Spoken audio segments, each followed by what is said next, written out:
There's a man on the internet. There's a man on the internet. Just some random guy I met years ago. There's a man on the internet. Fortunately, there's a dark side to this person. There's a man on the internet. He's addicted to drama. There's a man on the internet. He spreads rumors about people he doesn't know. There's a man on the internet. Facts with facts he doesn't have. There's a man on the internet. Don't take my word for it. There's a man on the internet. You're talking about yourself. There's a man on the internet. Oops, wow. There's a man on the internet. Maybe we should give him the benefit of doubt, even though there's a man on the internet. I took him to court. What a hero. Wow. There's a man on the internet. A guy by the name of. There's a man on the internet. Damn it. There's a man on the internet. Maybe I'm the problem. Put it up, people. There's a man on the internet. I tried my best, but my. There's a man on the internet. What happened next was insane. Rape. Awesome. Rape. That's a threat. Rape. Once you get a taste of that sweet rape. I can't wait. My livelihood. Watch my streams. Leave me the fuck alone. My livelihood. They're just memes. Leave me the fuck alone. Oh. My livelihood. Rumor is that Madison's dead. My livelihood. Oh, that's right. Fuck you. Fuck off. Shithead. Here is a small sample of the slander. Talk. Wow. Newsflash, that's protected speech, which is a fucking crime. Here is a small sample of the slander. Lie, gaslight, dox, fuck off. But I'm sure there's stuff I've missed. Nope. Wow. Awesome. Leave me the fuck alone. There's a man on the internet. There's a man on the internet. There's a man on the internet. There's a man on the internet. There's a man on the internet. There's a man on the internet. There's a man on the internet. There's a man on the internet. Maybe I should go see it longer. There's a man on the internet.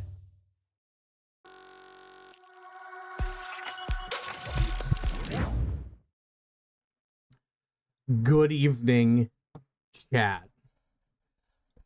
Well, it's been a minute. Daddy is home. Daddy's back. I have been busy, unfortunately, with helping my folks out with shit and working. So I apologize profusely. I really do, and I appreciate everybody's patience and understanding for the last couple weeks and the lack of streams. I've also been working on some videos and stuff, so I have stuff coming down the pipeline in the coming months. So it's just, like I said, until the beginning of October, once the wedding's done and everything, and I'm not working 60 plus hours a week, I will have more than enough time to be able to, concentrate on other matters. But as of right now, I have just been slammed with all kinds of stupid shit that I've been trying to get done. And it just, it's not been going that great.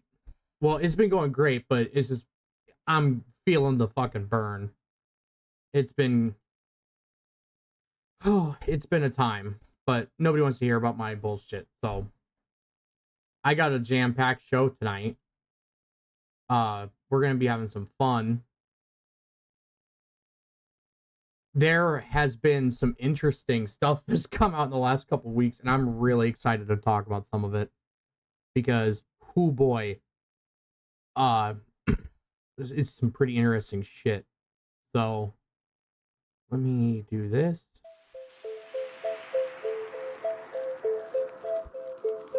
I don't need to hear it in my own... I don't need to hear it in my own... The police are requesting an ambulance to detail man screaming for one inside the Irish social club at number 19 Park Street, West Rock Street. Oh, I don't know why it's mixed into my,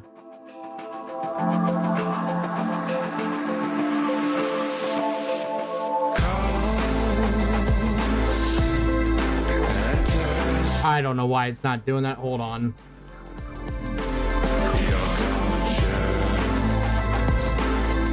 Oh. They must have changed how it fucking works. Huh. I guess they did change it. I was gonna play my background music, but it's playing through my earphones, so...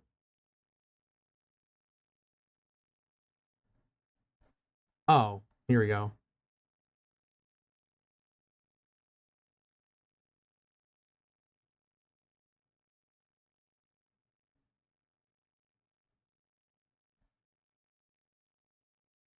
There we go. Let's try that.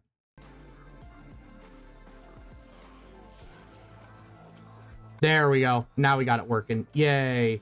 I had to go back in. There is an update to Streamlabs. Yeah, I know some people are like, I use OBS because I'm retarded. That's why. So, but I got a good show set up. So now let's get into it. Now that I'm done fucking around with my settings. So we're going to start off. Some big news. Okay. So I want to see which one was it first.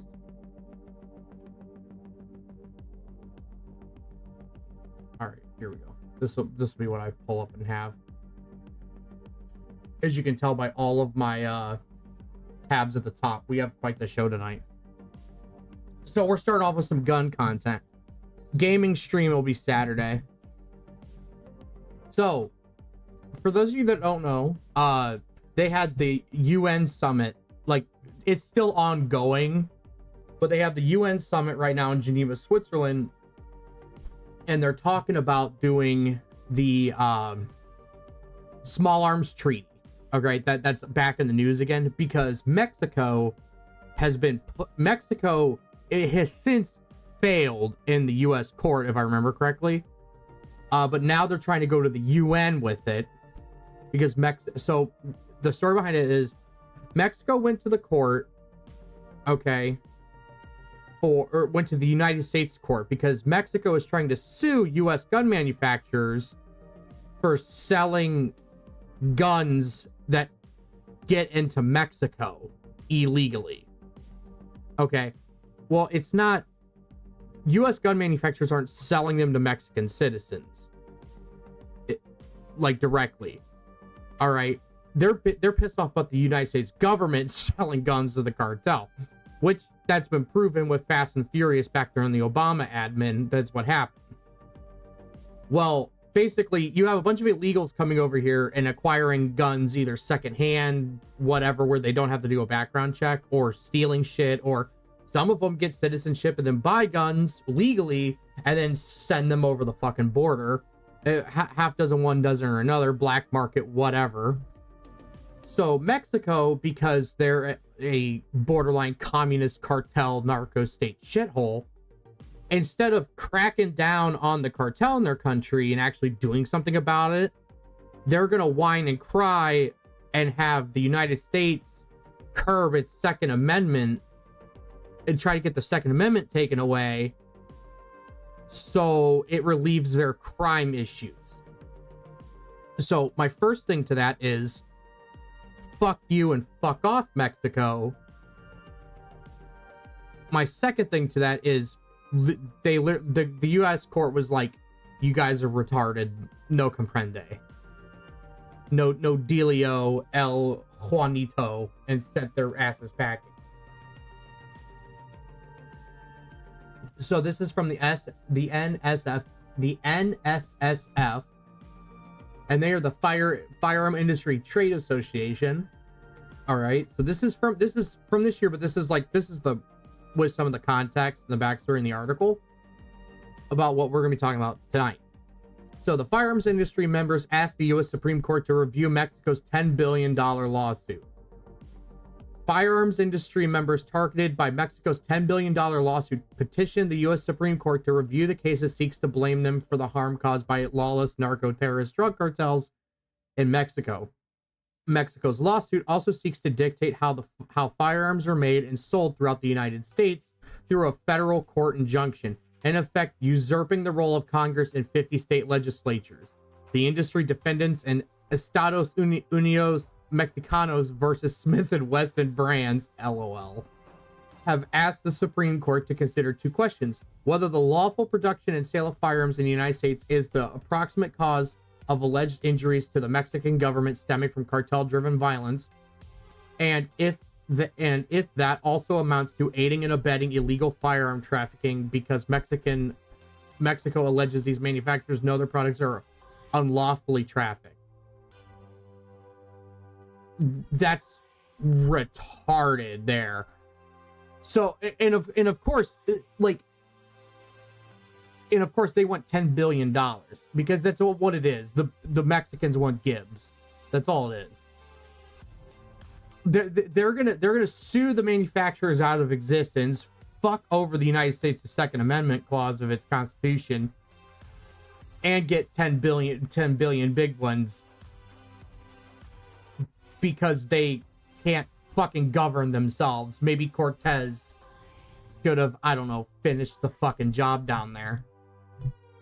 The Protection of Lawful Commerce and Arms Act, PLCAA, precludes frivolous lawsuits against the firearm industry for damages caused by the criminal and unlawful act of the remote third party. So, yeah, because they have this protection in for gun manufacturers because they've had issues with this shit before of people trying to sue like Smith & Wesson or whatever, and they put it in place as a way to protect those manufacturers. But here's the thing. If they didn't, and some people are like, oh, they're trying to protect the firearms industry. Well, what's the stop? And this all is, so it's the Lawful Commerce and Arms Act, but there's also extensions of this law that protect certain other manufacturers from the same thing, such as like the automotive industry. Because like without this kind of law, if somebody killed a family of 4 in a drunk driving, you could not only sue the idiot that, you know, ran your family over, which could be like bleeding a turnip because you know they could be just, you know, a drunk bum and claim indigency and not have to pay anything out. So what you would do is you would sue Ford because they were driving like a fucking Ford Focus when they did it. Ford made the car. It's not Ford's fault that their car was used in an unlawful act. Same thing with, and people say, well, guns are meant to kill. Yes, that's exactly what they were meant to do. There's no lying, no ifs, ands, or buts about it. However, like, I have mine sitting on my desk right now. Go ahead, do something. I know I'm not on camera. It's sitting there. It's not doing anything. It's just there. It's almost like it's a tool, and when somebody does something with the tool that's bad, you're not at fault for the tool. It'd be the same thing as like somebody beats their spouse to death with a hammer. You know, same thing. Oh, I'm gonna sue Craftsman or whatever hammer manufacturer because, you know, my loved one died from a hammer attack. The PLCA precludes them from frivolous acts. Finding the claims were barred by the PLCA. The U.S. Court of Appeals of the Fifth Circuit, however, revived the case on Mexico's appeal, holding the Mexico's claims alleging the defendants know their regular business practices contribute to illegal firearm trafficking fit within a narrow exception of the PLCAA, which the Fifth Circuit are a bunch of fucking commies, like super liberal commie judges that don't, you know, they're activist judges. So I'm not surprised the Fifth Circuit or the First Circuit, which is in DC. The Fifth Circuit and the Ninth Circuit are also really fucking shitty with this too.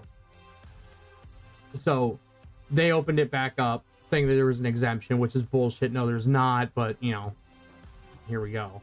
In their petition, the defendants argue Mexico's claims should be dismissed because firearm manufacturers lawfully produce and sell firearms in accordance with U.S. laws and regulations governing the firearms industry. Mexico's claims do not dispute this, and no evidence of illegal activity has been produced.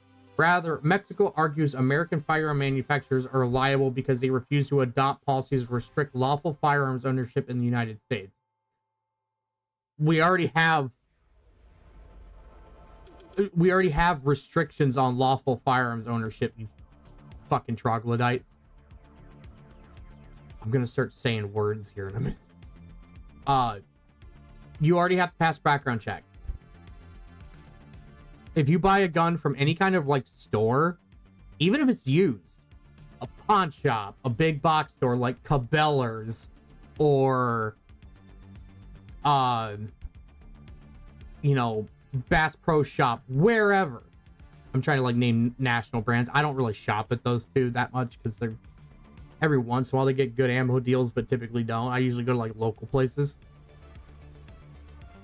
You have to fill out a 4473. Well, if you buy from like some guy off a gun broker, you don't have to. It's a private sale. And even if the government required it, prove it. Like, prove it. How do you know when it was sold? They can't. That's the thing. They make laws about shit they can't fucking enforce just to have the laws on the books, and that's what these fucking anti-gun retards don't seem to get. And we're going to continue to bust the UN's balls because I want to collect blue helmets so bad. This case represents the very reason why the PLCAA was passed by a wide bipartisan majority of the U.S. Congress and signed into law by President George W. Bush, said Keene, the NSSF Senior Vice President and General Counsel. These legal and heavily regulated products are lawfully made and sold. Mexico hasn't introduced any claim indicating illegal acts by the manufacturers. So this just goes on to prove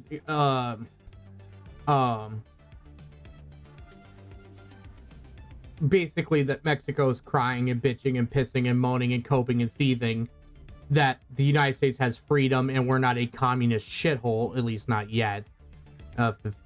Certain aspects of society have their fucking way. We'll be like Britain, which we're gonna cover in this because holy fuck, man, Britain's been. I feel bad for the Brit bongs. So this is the context to it. So what brings it up next is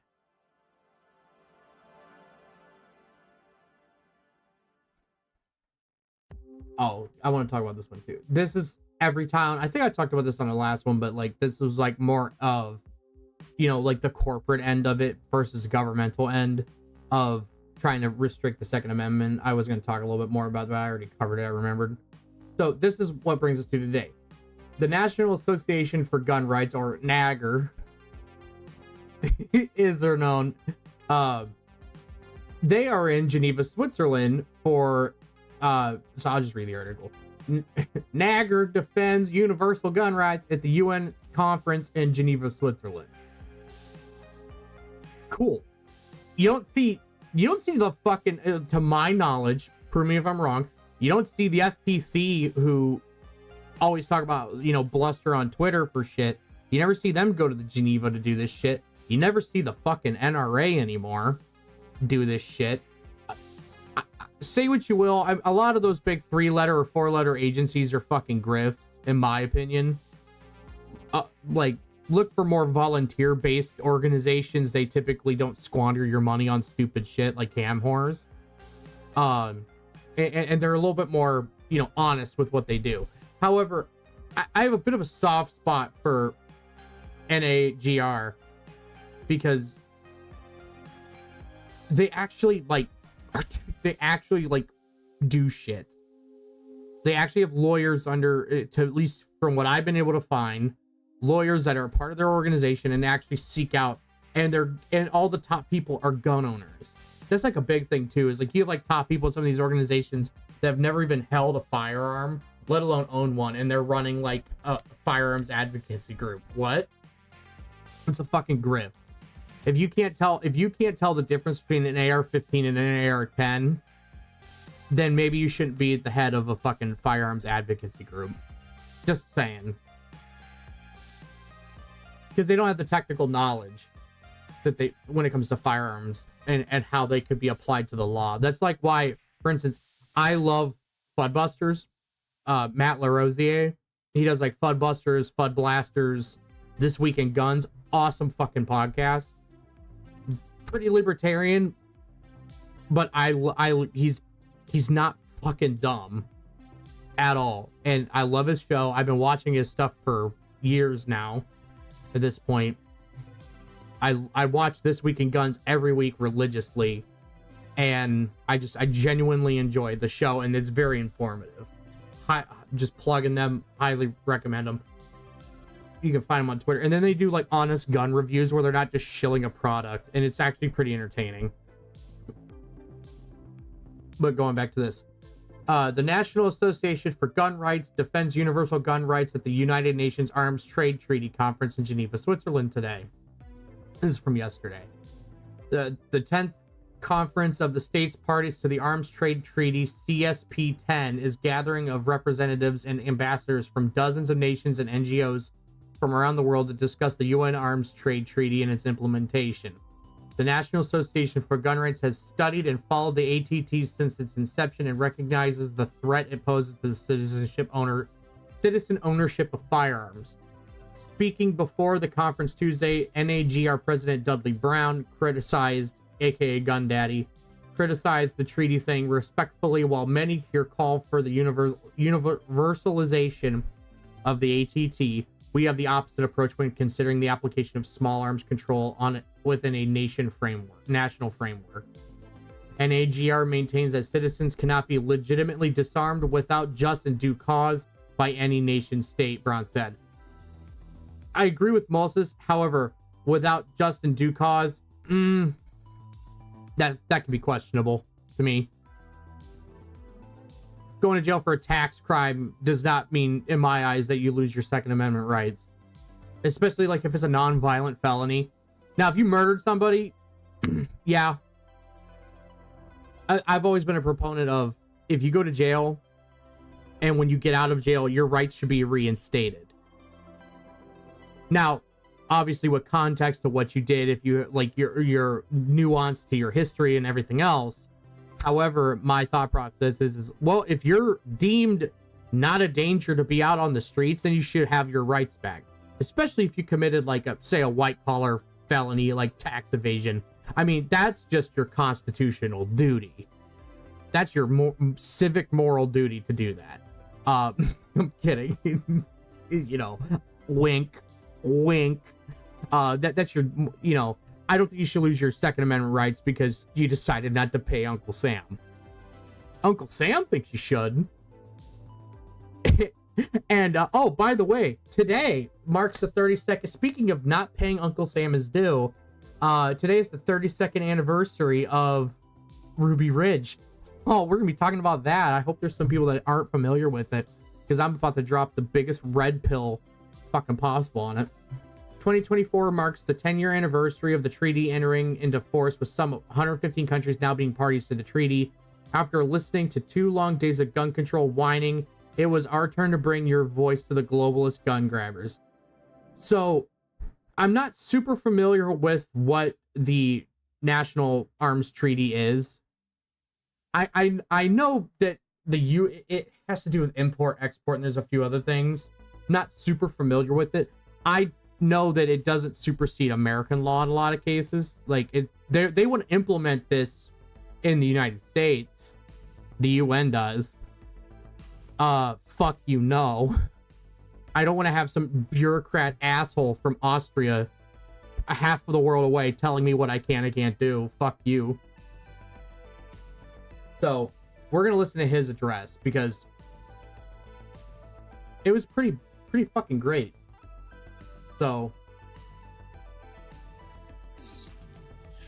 the National Association for Gun Rights.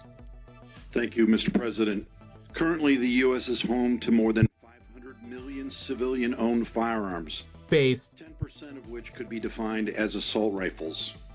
How does the UNATT deal with a nation with not only so many small arms, but whose very foundation and national identity is wrapped around armed defiance? It's an inherent challenge to the state monopoly on small arms. Now, Mexico is trying a new method. They are suing U.S. small arms manufacturers in U.S. court, attempting to dodge the corruption and cartel issues that drive Mexico's rampant violence. This will, of course, fail. North Korea and China have a more traditional approach to citizen disagreement. We all know what that looks like. Concentration camps. China and many others here don't understand is that the world has changed. The internet has made so much of it obsolete. We are in the age of free men with arms, men who have decided that they will have no masters. And those men are circumventing your controls, including anything the UN may implement. The state monopoly on the tools of liberty is now over. Using plans downloaded on the internet, people are printing firearms in their homes and using them as a rudder to chart the course against oppression and giving teeth to their discontent. This is a very good reason that every successful dictator in the 20th century went out of their way to disarm citizens before enforcing the tyranny that would get them shot. But those days are over. You laugh. But it's true. I am not. I love that look. You laugh. Opinions of dollar store dictators or bureaucrats. I'm only really now speaking to the people of the world, not just the CSP. The simple fact is that your government cannot keep you safe. It is neither their desire nor their objective. They seek only your obedience and subservience. They do not disarm you to keep you safe from yourself. They disarm you because they fear how you will react when they step out of line. They are either in bed with the criminals who oppress you or are the very criminals that dole out the oppression. Good men of the world, if you have arms, don't give them up, no matter what people here might say. Jealously protect and defend your ability to resist. They will be what stands between you and your self-determination. To those who have no arms, shake your system in order to secure them. Your arms can be the torch to light the path toward a better world, toward a future of your own making. Thank you. I thank you. Thank you.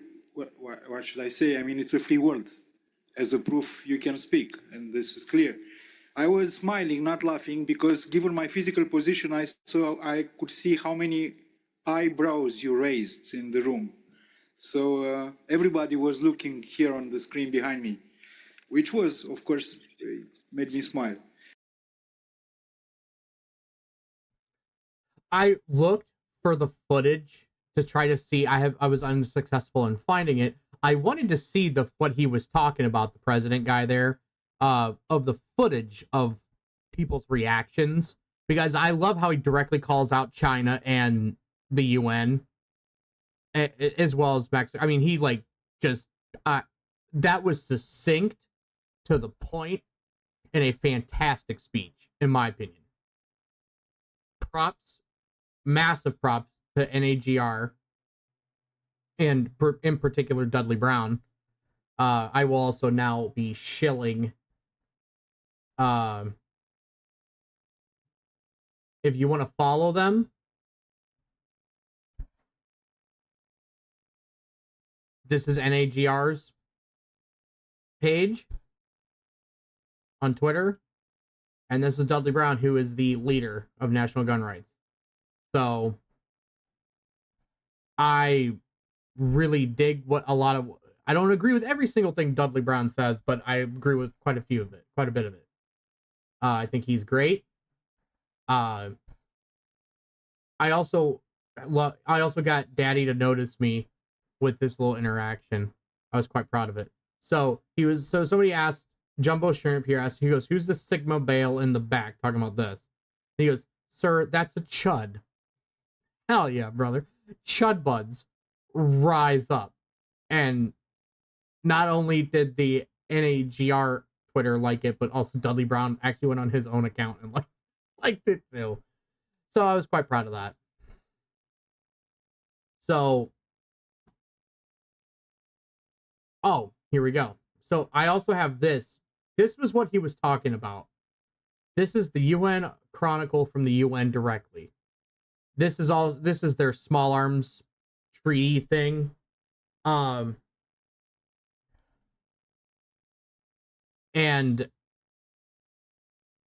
like I said, I don't know everything about their process of what they want, but it's not good. All right, we all know it's not good. So Small arms, no single solution. It's time to act against gun violence, fucking idiots. A, reduce existing stockpile. B, reduce supply of new weapons. C, close the gates between legal and illegal markets. D, reduce motivation for acquiring guns. Well, if the government and criminals would stop doing their bullshit, then that's like, those are literally the two biggest drivers of firearm sales. Is whenever the government starts doing fucked up tyrannical shit, and whenever crime gets so bad because we have literal anarcho tyranny, where we'll see what's going on in the fucking UK right now, where they're coming to arrest Meemaw over a fucking Facebook post saying she doesn't agree with the prime minister, but they're letting rabid fucking illegals roam the streets with machetes, hacking people's fucking hands off. Yeah, if you live in a country where you're allowed to access firearms, that usually pushes people to go and fucking do it.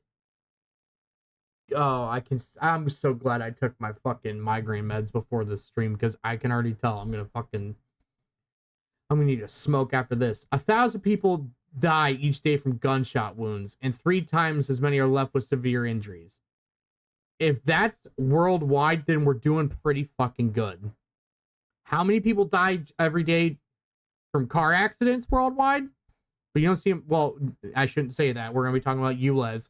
I was gonna say you don't see them trying to ban cars. Oh, they're trying to ban cars too. But that's not because of auto fatalities or the environment. No, it's about control and limiting your freedom of movement. Where if the death, injury, and disability resulting from small arms were categorized as a disease, it would qualify as a pandemic or an epidemic. Yet the media and popular perception tend to suggest that gun violence is simply an unavoidable consequence of human cruelty or deprivation, rather than a public health problem that can be prevented or at least reduced. I mean, it is just a part of people being assholes. The circumstances of gun violence vary so enormously, it would be simplistic to suggest a single solution. A comprehensive approach reflecting they have a single solution in just different steps, which is really funny. Nonetheless, the high school massacres in the U.S., the armed gangs in Brazil, or the systematic sexual violence of the Democratic Republic of the Congo all share a common denominator: the availability of their guns. So let me ask you, why can't the females, the victims of sexual violence in the Congo, why can't the females have guns? Oh, because the government limits their action. Brazil had armed gangs. The gang violence is on the decline in Brazil because Bolsonaro came out and pretty much opened up to a rights, more or less, in Brazil.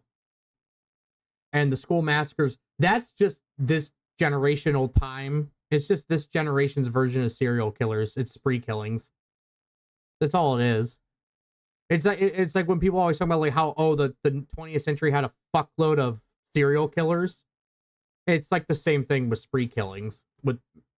So practical step towards reducing the availability and misuse of small arms can be classified under 4 headings: reduce the existing stockpile, reduce the supply of new ones, closing the gates between legal and illegal markets, and reduce the motivation for acquiring guns demand.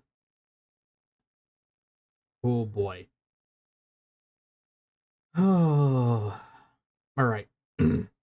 Reducing the existing stockpile. The existing global small arms stockpile is huge. At least 875 million guns, according to the Small Arms Survey in Geneva. Less than 25% of these are in possession of armies. Fucking based. Yeah, because this one is like 500 million of that 875 million are in possession of the United States citizenry. Oh my God, I'm sure the founding fathers have a fucking massive chub right now because of that. The remaining 3/4 are in the hands of civilians, and like almost like literally over half are in the United States alone. Guns on Earth outnumber cars by about 40%. How can we reduce this enormous pool of weapons? You can't. Die mad, tyrant. Reducing the existing state stockpile. The best place to start is with the government arsenals, which by nature are easier to identify and affect with than the diffused civilian holdings. Well, no shit, Sherlock. With large amounts of weaponry concentrated in a few locations, a focus on state stockpile is the quickest way to make a dent in the sheer number of guns on the planet. Governments may consider large armories to be necessary for national defense, but they overestimate their need. According to the Small Arms Survey, 38% of military arms in the government arsenals are surplus or to requirements. This represents not only a large waste of resources in buying the guns, recording them, storing them, maintaining, and guarding them, but also a serious hazard to military and civilian populations living near these accumulations of surplus weapons. Not really the guns themselves, but the ammo. I mean, yeah, if you live down the street from an ammo bunker and it gets hit with, you know, a missile, like a JDAM, it's gonna go fucking kinetic and blow up half the neighborhood. But if, like, you just had, like, a big, you know, Soviet bunker full of nothing but surplus Mosins, they're just, the Mosins are just guns. There's, you know, it's only for ammunition, not guns themselves. In addition to the physical danger of explosives, surplus stocks act as a magnet for traffickers, insurgents, and criminals, often with tragic results. The grave threat proposed by surplus guns and ammunition has been formally recognized by the UN Small Arms Process, a UN group of government experts on the surplus ammunition, was established by the General Assembly in late 2007. Fuck the UN. And disposal of surplus weapons was one of the priority topics at the third biennial meeting of states on small arms and light weapons in 2008.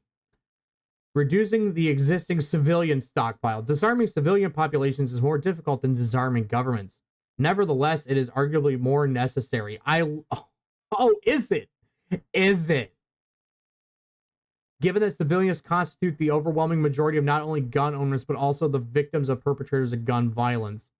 Many countries have implemented voluntary programs encouraging citizens to surrender weapons in exchange for cash, household goods, or other benefits to individuals, and weapons for development schemes, the reward of handing in guns and development assistance to improve educational, economic, or security conditions for the entire community.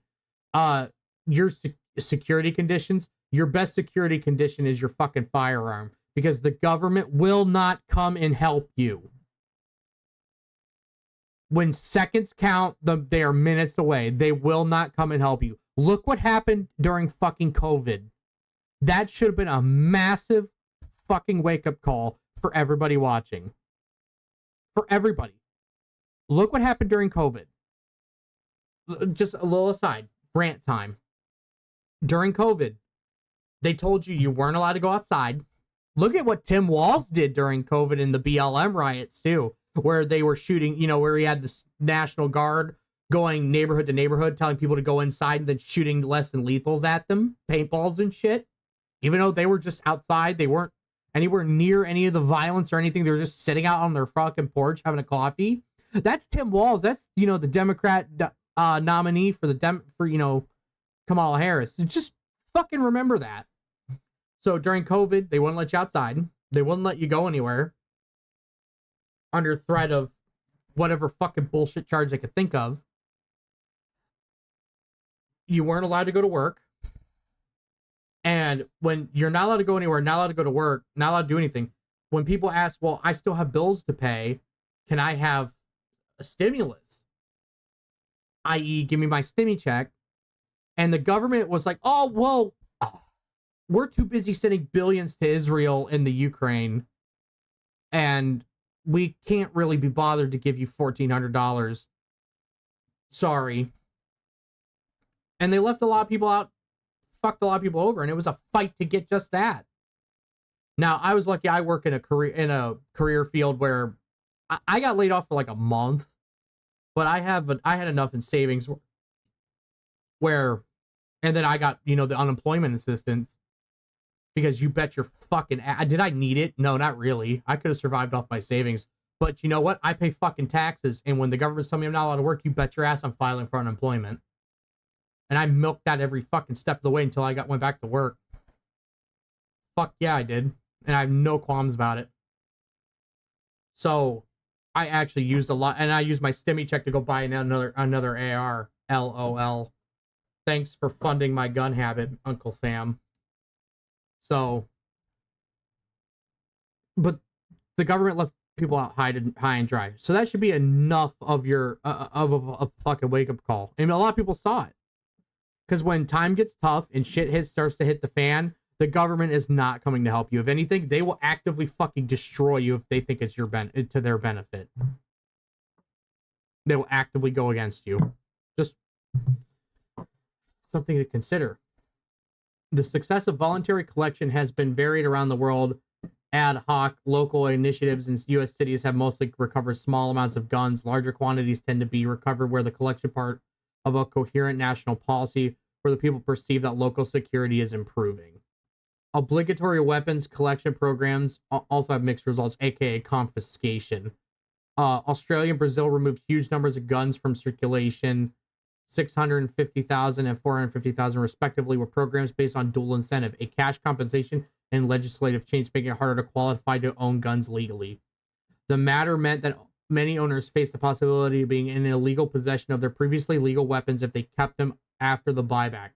Importantly, both of these buybacks were part of comprehensive national initiatives, including massive public awareness programs, reforms to police procedures, etc. On the other hand, a forcible disarmament program in Uganda where soldiers searched houses and assaulted civilians, forcing them to surrender their arms, recovered relatively few guns, and exacerbated the feeling of insecurity among the population. So Uganda's retarded for doing that, but the only reason why you didn't see that shit in Australia and Brazil is because of how many guns there were.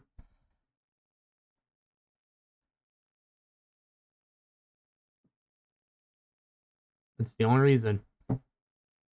Destruction of existing weapons. Whether from state arsenals, defeated enemies, arrested criminals, or civilian owners, small arms that are in surplus, obsolete, seized, surrendered, or otherwise removed from circulation should be destroyed. Though this may seem as an obvious point, it appears to have eluded many governments. They downsize their arsenal to save costs or to comply with international arguments, then seek to make a profit by selling the weapons either locally or overseas. Well, no shit, Sherlock.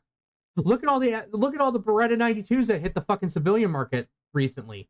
The United States government, Uncle Sam, used your tax dollars to, have that as the standard handgun for fucking what? 20 years almost? Actually, I think it might be over 20 years. I don't know. It's been a long fucking time. But they've run with the Beretta 92 for damn near 30, I think, actually, at this point. And they recently adapted the SIG, one of the SIG Sauer pistols, and they took all of those surplus army guns and sold them off to make a profit, which is really funny. And that's Biden's government doing that. That's the Biden administration. Oh, we got to ban assault weapons and guns are bad. And then, but they don't say that when they're selling them to you. Fucking stupid. This was famously exemplified by the fire sale of tens of millions of guns from ex-Soviet armies at the end of the Cold War, with catastrophic results for Africa. Well, yeah, because they sold the fucking Africanos a bunch of fucking AKs. This practice still thrives in the Balkans, for example. Oh, okay, yeah, here we go to the Balkans. Bosnia had more than 850,000 small arms left over from the 1990s war. Some 100,000 at maximum have been destroyed, while far more have been exported, supposedly to Afghanistan and Iraq. But officials are unable to say where the weapons are. Well, yeah, no. What else are you gonna do with all those fucking cranks? Stop you sending those shits to Afghanistan too. Because you already know that like those AKs that they sold them are those like old beat to shit Russian imports. Or like old beat the shit Serbs or Yugo pattern AKs that are heavier than sin. And they're like, well, yeah, we're just going to send all those to fucking Iraq. Make it easier on them all. Reduce the supply of new weapons. The small arms market is truly globalized. Half the world's countries produce small arms or ammunition, and over 100% of countries buy them. And 100%, I added the word over. I'm like, well, how can over 100% buy them? But okay. Though at least 875 million guns are already in circulation, it appears the market is not saturated since an estimated 8 million new small arms are manufactured each year. Based. Keep it coming. One practical step towards disarmament is to slow the stream of new weapons coming into circulation. Thus far, no government has been prepared to suggest reducing worldwide production even by imposing maximum quotas. However, most countries now acknowledge the need for some limitations or constraint or at least rules, on international sale of these arms, reducing the international supply of new weapons, the Arms Trade Treaty, ATT. Some international transfers of weapons are obviously irresponsible. For example, if the weapons will arm an uprising against a legitimate government, or if they will be diverted into the hands of organized criminal gangs, the ATT is an initiative to stop the most irresponsible transfers from going ahead by asking officials from exporting and transit countries to consider how the weapons are likely to be used and where they may end up. That's not their problem. That's not their problem. I like how they say a legitimate government. Well, a government's legitimate until it's not. And if the people of that country look at Myanmar, prime example. If the people of that nation are sick of their government's bullshit and overthrow their government, because here's the thing, there's always gonna be a group in there that doesn't like the team that overthrows them. I like how to say against a legitimate government. It doesn't matter. Like, to some might say, oh, that's revolutionary. Some might say that's a insurrection. So fucking stupid. The ATT has been discussed at the UN since 2006, and the General Assembly voting overwhelmingly in 2007 to begin formal deliberations on the topic.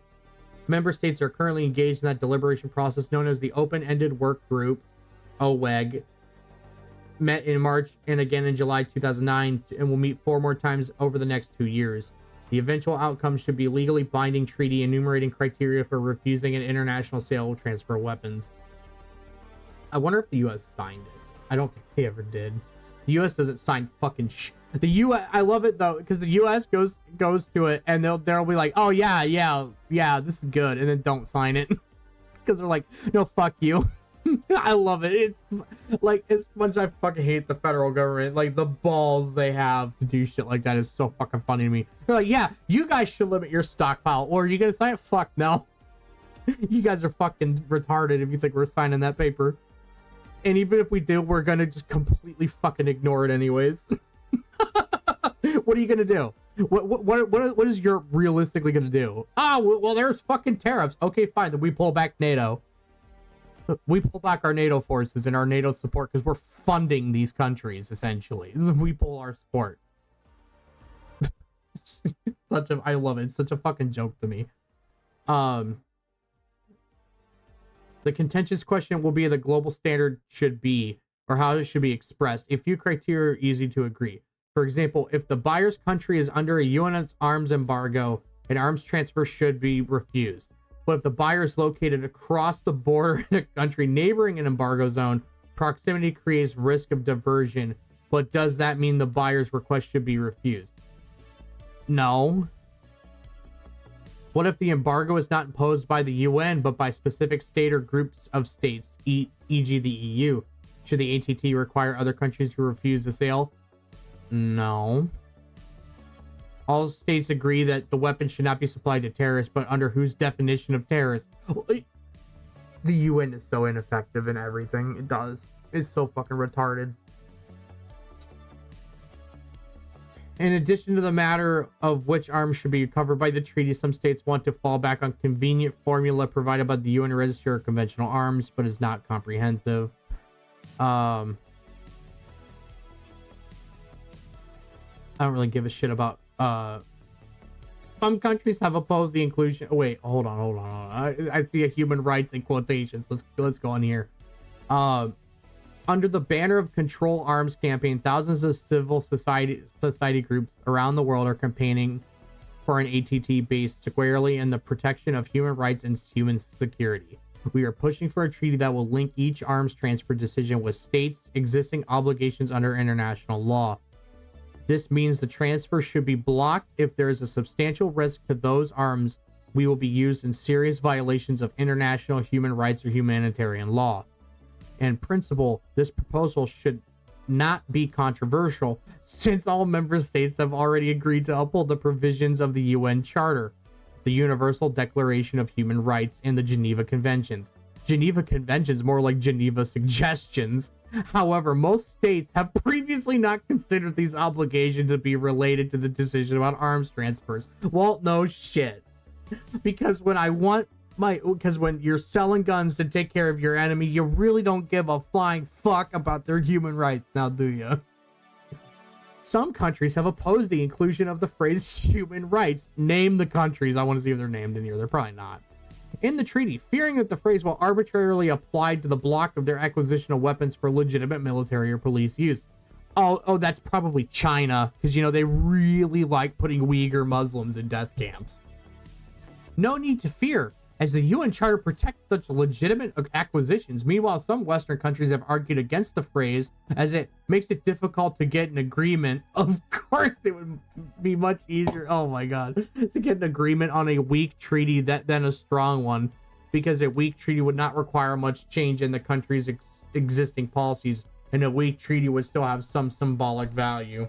Well, again, all these countries sign these treaties and then don't follow them anyways, so...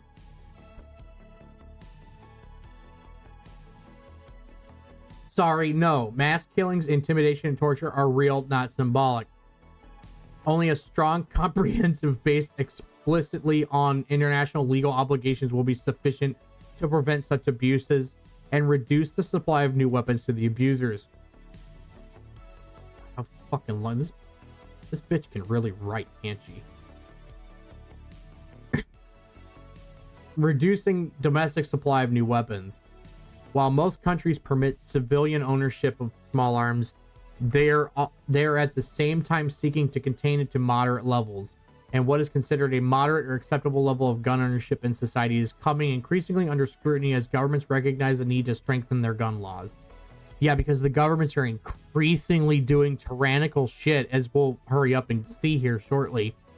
And they're very quickly realizing, oh shit, we might want to disarm the populace because we're going to start doing shit that's going to get us fucking shot. Driven by regional and international agreements, popular pressure, and expert advice, gun laws around the world are growing tighter and more uniform. The emerging norms include integrated renewal licensing and registration of firearms and owners based on proof of legitimate reason for possession, limits on the types and number of weapons a civilian can possess, minimum age limits, checks of criminal record and other personal information, safe storage requirements, etc. All of this is bullshit. All of it is bullshit. It's all fucking hocus pocus commie bullshit. All of it. It's all shit. And I'm gonna do a very quick takedown of each one. Renewable licensing. Why the fuck? Again, why ask the government? So, first one, include integrated renewable licensing. Well, of course they want to license you because they want to tax you on it. And then deny you it at the same time. Registration of firearms and owners so they can track you. Based on proof of a legitimate reason for possession. And that legitimate reason cannot be self-defense. They always want to be like, oh, what do you need it for? Well, I live in a really shitty neighborhood, and I've had 2 friends that were killed. I kind of want to make sure I don't get killed either. Nah, not good enough. That's how they literally look at New York. That's what they did. Limits on the types and number of weapons, civilian weapons they can possess. Yeah, so they can limit you so you can't have equal to military level rifles that the military has. So when the military starts doing fucked up shit at the behest of the administration and the police, which they will fucking do, you can't fight back as effectively. Minimum age limits. You already have that. You can't buy a gun until your age of 18. Some states have 20 or 18 to 20 bans, which are really gay. Like, okay, so I'm an adult. I can't drink. I can't go out and have a beer. I can't own a firearm, but I can go and fight in the military and die using a weapon that I'm not even allowed to have at home, and take out loans for college for a useless fucking degree for millions of dollars, tens of thousands of dollars, trillions of dollars at this point that these fuckers have racked up. But you can't even have a cig or smoke a J legally in some of these recreational states because they have a 21 limit. But No. But they tax you like a fucking adult at 18. You bet your fucking ass they do. And they'll come after you like an adult. So either everything starts at 18 or none of it starts at 18. Either make 18 the age of adulthood and legally, or make it 21. I fucking hate the picking and choosing that these governments do. Checks out for a criminal record or other personal information. Okay, so if you have a criminal record and you're already barred, you're already barred. Well, if I make a spicy fucking tweet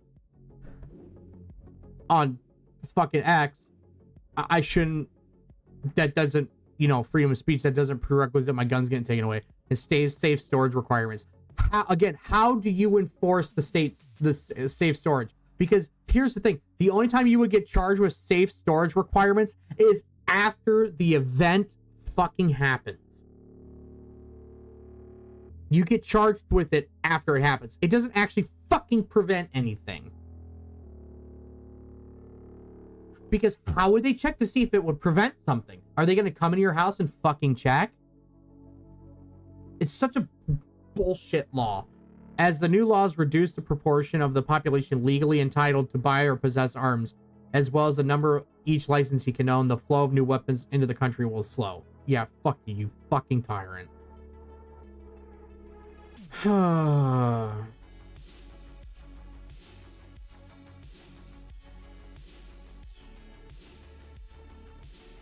There's a lot more of this, but I don't want to read any.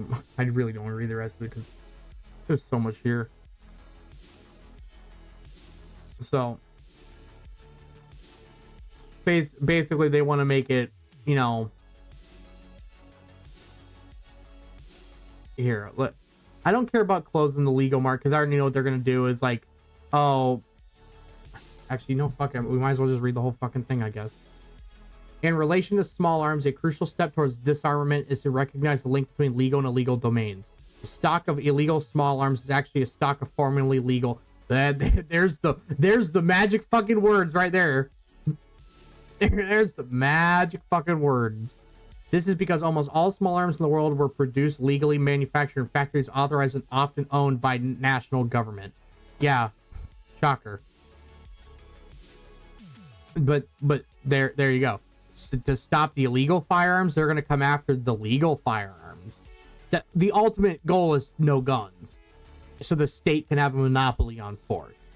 It is only when the product leaves the factory and enters the chain of commerce that the possibility of becoming illegal arises. The same gun can be legal or illegal at different points at that chain of commerce, depending on who has it in their possession. As an example, a factory sells small arms legally to a government agency or gun dealers due to insecure storage by the purchasers. Some of those legal guns are stolen, then thus becoming illegal. Another common way for government weapons to become illegal is when users, soldiers, police sell their duty weapons to criminals in order to supplement their inadequate incomes. That happens so fucking much. Way more than you'd think. Especially when it comes to cops. That happens so fucking much. It's unreal. It happens in the military, but not as much as like police forces. A lot of those gun buybacks and shit you see, okay, you'll so many of those guns go missing if it's run through the state, because those cops or like people like along the way will snag that shit, especially the really rare, really expensive stuff. Because you always have that one retard that brings in like a vintage car 98K that was like his grandpa's war trophy from World War II, and he goes to sell it, or goes to take it to like one of these gun buybacks.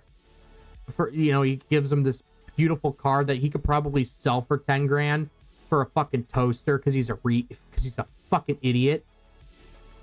Like, okay, you don't want the gun because you don't like guns. Okay, fine. Well, sell it to a fucking gun store.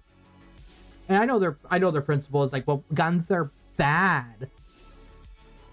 Okay, that's great. I don't really care. If I have the opportunity to make fucking $10,000 on like a vintage World War II piece, or my moral conscience, fuck my conscience. I want the money. 10K could fix a handful of my fucking problems. The journey from legal to illegal. I know some people are like, oh, that's stealing. That's bad. Fuck you, pay me. The journey from legal to illegal. I am a whore. I will do. Give me 10 grand. I don't give a fuck about them guns. Give me 10K. The journey from legal to illegal may pass through gray patches where the legal status of weapons is ambiguous. Retiring or demobilizing military frequently keep the guns they previously used for work. A custom which is legal in some countries. However, an ex-soldier unable to find another job sometimes uses the gun to rob a store, illegal, or sells it to a friend, illegal. Depending on the country, that's not always illegal. In a non-conflict country like the USA, a private citizen with no criminal record might buy a gun from an ex-soldier, legal, or a gun shop, legal, and later sell it at a garage sale to a stranger, legal or illegal, depending on the state or city law. The stranger may transfer it to the criminal gang, illegal, or he may simply keep the gun at home, possibly legal, where it would be stolen by a burglar, illegal, or taken to a school by his adolescent son to impress his friends, illegal. The lethal potential of firearms remains the same regardless of its legal status. It's almost like bad people are going to do bad shit or stupid people are going to do stupid shit no matter what. So why punish the people that... This is literally fucking classroom logic. Like when you're in school. Oh, the bad kid's being a fucking retard, so we're going to collectively punish everybody else. That's your equity. That's your egalitarianism there. That's your equity, is when one person fucks up, everybody gets fucked with it. A prime example. So a little bit of a story. When I was in the 8th grade, no, 8th grade or 9th grade. We were either coming out of middle school or going into high school. I can't remember. But I don't remember the grade exactly, but I remember what happened. We had a field trip at the end of the year going into the summertime to go to Washington, D.C. Okay, so anyone who wanted to go, you had to pay a little bit of money. You know, like if you wanted money, you had to like take money for like any extra food that wasn't on the vouchers or any souvenirs you wanted or whatever. But the school pretty much covered the whole cost. Okay. I think only if you wanted like extra shit, then you had to pay for it, or you know, your parents paid for it or whatever. Well, there was a prerequisite field trip, which was we visited a local university in the fall. That end of quarter one, beginning of quarter two, because we have 4 quarters in our school year. So end of quarter one, end of quarter two, we had a visit to a local university. Well, only if the class behaved at that visit to the local university for the field trip there to learn about the college and college course and all that bullshit. Only if the class was good did we all get to go to DC in the spring and in the summer. My class was the only class in like the last like 35, 40 years of the fucking school that didn't go. Because we had 2 retards fuck it up. 2 or 3. I think I remember 2 of them vividly. I can't remember if the 3rd guy did anything. But they had 2 retards fuck it up for the entire class. And also fucked up so bad that I still think to this day, my local school where I grew up, where I graduated from, that district is not allowed to go back to the university. Like the university, I could be wrong, but to this day, I'm pretty sure they still don't let my district back to the university for field trips. Because one of the kids, if I remember correctly, they had like a forensic coroner lab for criminology. And the one kid decided he was going to take like candy, or he took candy and like spoons or whatever kind of like weird tools, like, you know, autopsy tools. And he like mutilated a fucking cadaver. He like shoved candy in its mouth, and I think he put a spoon up its ass or something. This is really fucked. Like literally should have been charged with a crime, you know, mutilating a corpse or whatever. But you know, he's like what, 14 or 15. So, and of course they got scot-free with it. But the college where we went to raised holy hell. And our guidance counselor who put the field trip together was like an alum from that university, so they were like fucking mortified of it, and they were so mad. Like, they were so mad when we got back from the field trip. Okay, they funneled my entire class into the gymnasium because we're like, oh, we get like an assembly, cool, because like we got back like right before 9th period started. No, this broad spent, or no, we got back like halfway through 8th period. This broad then spent the rest of the school day fucking screaming at us. I mean, dude, she went to fucking town. I mean, she's yelling, like, just shy of, like, you little fuckers, like, all kinds of shit, man. She was livid, which rightfully so. Okay, that should not have happened. But she straight up told us right then and there, like the end of October, beginning of November, this class will not go to Washington, D.C. Now, I love history. I went to college for history and economics. Okay, I love that stuff. I love history. I love learning about stuff like this. You know, like with this gun stuff. I love like firearms history and like military history. I love that shit. So I was really fucking excited for DC, and I was fucking so upset because I was robbed of that opportunity because of the act of somebody else. And what I'm getting at is that's bullshit. That's bullshit. Collective punishment is bullshit. These same douchebags at the UN say what China's doing and North Korea does, where they throw like an entire generation or like 3 generations. Like if somebody in North Korea fucks up, they don't only throw the parent in, like you, but they'll put your kids, your grandparents, your parents, any immediate relatives, some of which aren't even immediate. They'll put 3 generations of your family in a fucking work camp because of something you did for compliance. That's how they keep everybody in line. But the same fucks at the UN will bitch and moan about that shit, but then call for global disarmament because of, well, there's an element of criminality that they're going to do bad shit. So to stop them from doing bad shit and just putting them in the fucking ground like we should, and using, you know, force and putting these fuckers down like we should, pulling the plug, we're just going to take your shit away. And then the bad guys that are doing the bad shit are still going to have all theirs because you bet your ass they don't follow the law, dumpling. But if you speak up about it, then we're going to show up at your fucking house and arrest you for mean tweets. It's bullshit. All this is collective punishment. We're going to skip that.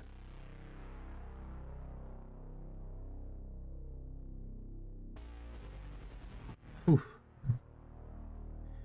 All right. We're almost done. Stopping diversion from civilians. An estimated 75% of small arms are in civilians' hands. This encompasses all kinds and categories of arms and owners: security guards, pistols, farmers, shotguns, hunting rifles, collectors' displays, retailers' stocks, gangsters' crime weapons, and many millions of guns sitting at homes and cars around the world for no particular reason or in the general name of security. The part of this huge private arsenal consists of illegal guns, i.e. the hands of people not entitled to possess them, and part of it consists of legal or semi-legal gray guns. Due to lack of data, we can only guess the relative distribution between legal and illegal. We know that many illegal guns come in originally from government stockpiles.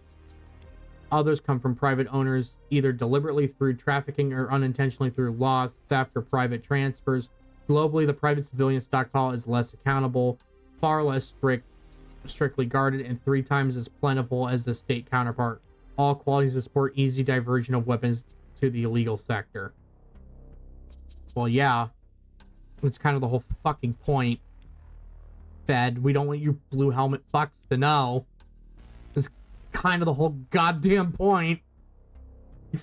The best way to reduce diversion from civilian stockpile to the illegal market is to reduce the size of the civilian stockpile, slow the arming of the population, and strengthen regulation of civilian ownership, reducing the number of owners and reducing the number of potential points of diversion.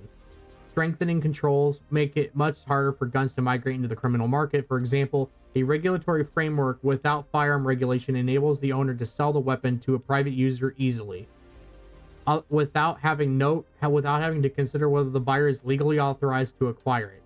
On the other hand, a regime that includes firearms registration necessarily imposes a higher degree of responsibility. The gun is registered to the seller's name with the state. Thus, the seller cannot transfer the ownership unless the state confirms the buyer is authorized to acquire the weapon.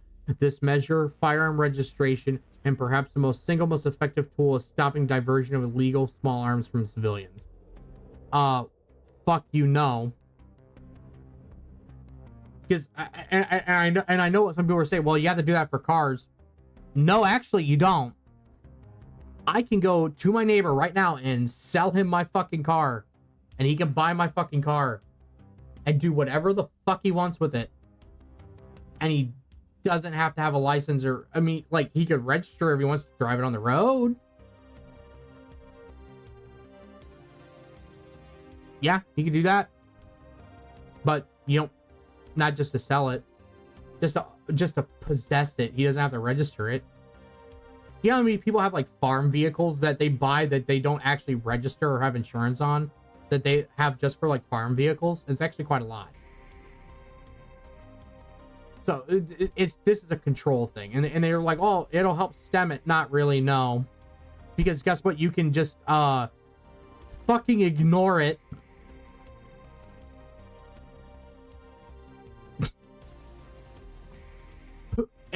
Because here's the other thing. They say, well, oh, yeah, you have to check with the state to sell it.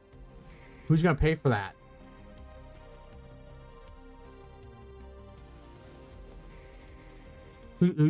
Seriously, who's going to pay for it? Did you know the government isn't going to pay for it? They're going to require you to fucking do it, but they're not going to pay for it. They're going to make you pay for it. It's another way to tax you. That's all it is. The other provisions are also anti-diversion and anti-trafficking measures by stopping people from acquiring large numbers of guns and ensuring that the purchase or disposal of guns is not a decision to be taken lightly. National firearms laws could recognize small arms as a product manufactured for killing, and therefore a product requiring strict control. Fuck you. Reducing the motivation for acquiring guns. This is the one I'm really interested in because I want to see what their fucking cope is. As in other fields of disarmament, reducing the danger of small arms also requires consideration of demand. What has motivated us to accumulate nearly 900 million guns on the planet, and how can we redirect that motivation? Governments have some practical, prosaic reasons for acquiring small arms, but remember that nearly 40% of their guns in their arsenals are surplus. This suggests that the government buying habits are driven by ideological, political, or commercial factors not tied to actual security needs. I mean, the reason why they're surplus rifles is because if they ever have to instill like a draft or like, you know, large sums of the military join. Oh, hi cat. I didn't even realize my cat was in here. That's why they have surplus, is so they can arm those troops. One of the benefits of the UN small arms process is that it enabled a discussion of new security paradigm. This new model recognizes that A, threats to national security are more likely to come from within their borders than from outside attack. Ooh, doggy. The major security threats are not military, but related to transitional topics such as disease, natural resources, flow of refugees, international organized crime, and C, the price states are paying for small arms proliferation and misuse is too high, especially since it's preventable. This process and its companion projects have enormous potential to affect the mindset of governments in relation to small arms and to encourage genuine disarmament progress. The emphasis on international cooperation and assistance in the small arms process is especially helpful in this regard. Fuck you, no, die mad tyrant. What about the private individuals who control 3/4 of the global arsenal? Yeah. Oh, 1776, motherfucker. And their motivation for acquiring guns. Again, there are some practical applications where guns are simply tools for feeding one's family or doing one's job. But the less rational factors driving demand among governments also have their counterparts in the level of individuals. Fear of the unknown, isolation, and belief that the use of force to retain control, market and media pressure, masculine identity etc. You know this is written by what's this bitch's name? Rebecca Peters. You're a fucking idiot. Though these feelings may be irrational, they have a real impact. Irrational. Okay. Oh my god. Rebecca Peters, tell me you've never had a single solitary instance in your life where you've ever felt threatened or out of your own control. And you're a literal NPC sheep. Jesus Christ. So, fear of the unknown. I carry every day. Because I rather have it and not need it than need it and not have it. Because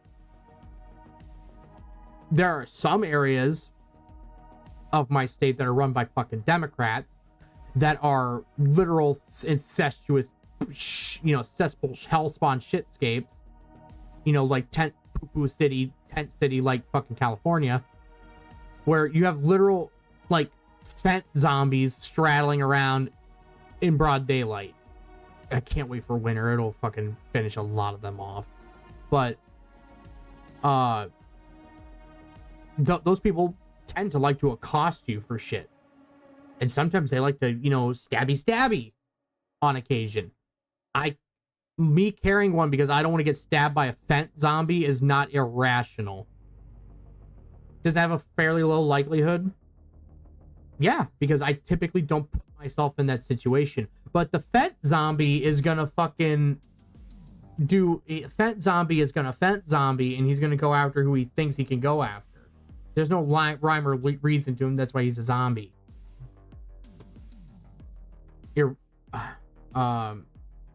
Irrational.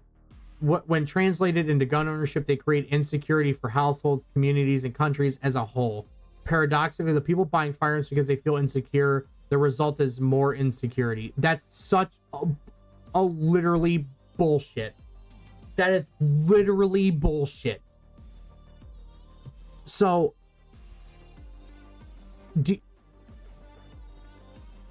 the overwhelming majority of the sales in the United States as of late. I went down at the bottom. Sales as of late were new first-time gun owners because they saw the fucking stupid shit the government and society was doing, and the government's not coming to help you. They're gonna let rioters burn down your fucking city unabated, destroy your livelihood, burn your fucking house down, and not go after them, and then tell you to go fuck yourself. Your insurance will pay for it. When in a lot of instances, guess what? Your fucking insurance doesn't pay for it. Then you're out. You're fucked. Okay? So people saw that, so they're like, well, to prevent people from fucking trying to arson attack my house because they're mad about some crackhead getting fucking killed by the cops, they went out and bought themselves a fucking 9mm or an AR and stand on their fucking front porch with it loaded when these idiots decide to walk down their fucking block. So they're not a victim. I can't tell you how it's being a part of like 2A stuff and being part of an advocacy groups or doing advocacy work with it. I've also helped out at ranges and stuff over the years, and I'm working on getting my actual full-on certification I want to get. The overwhelming majority, like a prime example is when years ago when I took my class for my CCW, way back when, the overwhelming majority of my class were women. A shocking amount. I think there was only there was me, my dad, and like 2 other guys. But we had a class of like 30. A lot of them were, all of them were women. And the overwhelming majority of them were like women, like minorities, like black women or Mexican women, Hispanics. The overwhelming majority were minority women. There were a couple white ladies in there, but, and there was, like I said, 4 guys. One, me, my dad, 1 black guy, and 1 Asian guy. That was it. Okay. And the black guy was there with his wife because she wanted to do it and do the course. And a lot of those women in that class, because like my instructor is really good. I would love to plug him here, but I would like kind of like dox where I live, and I don't want to do that. So he was really good, and he went around and asked everybody why they bought firearms, why they got one of their CCW, and an alarming amount of women, like a alarming amount from my class, like I think it was like 20 of them, said they either had an experience where they were accosted and they were in fear, a domestic thing where they were worried their boyfriend or baby daddy or somebody was gonna beat the absolute shit out of them and kill them, or they were actually survivors of an attack of like either, you know, assault, various other forms, you know, use your imagination, it starts with an R, you know, shit like that. Overwhelming majority had that, and their thought, I don't want to be put in that situation again. That's the result. So when you see this stupid bitch, paradoxically, the people buying firearms because they feel insecure and the end result is more insecurity, that is such a fucking load of bullshit. That gaslights. Oh, you bought a gun because you were fucking raped and you want to prevent that from happening again? You must be really insecure. You see how that sounds? That's fucked. That's fucked.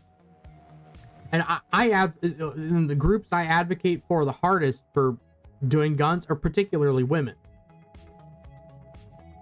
One of the first things when I started getting serious with the missus, one of the first things I did is I took her to the range and I showed her how to properly handle firearms.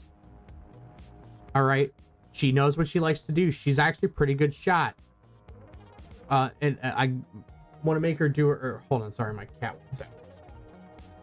Here you go. I don't know how you snuck in here. Sorry. She's like trying to pull on the door handle, making noise.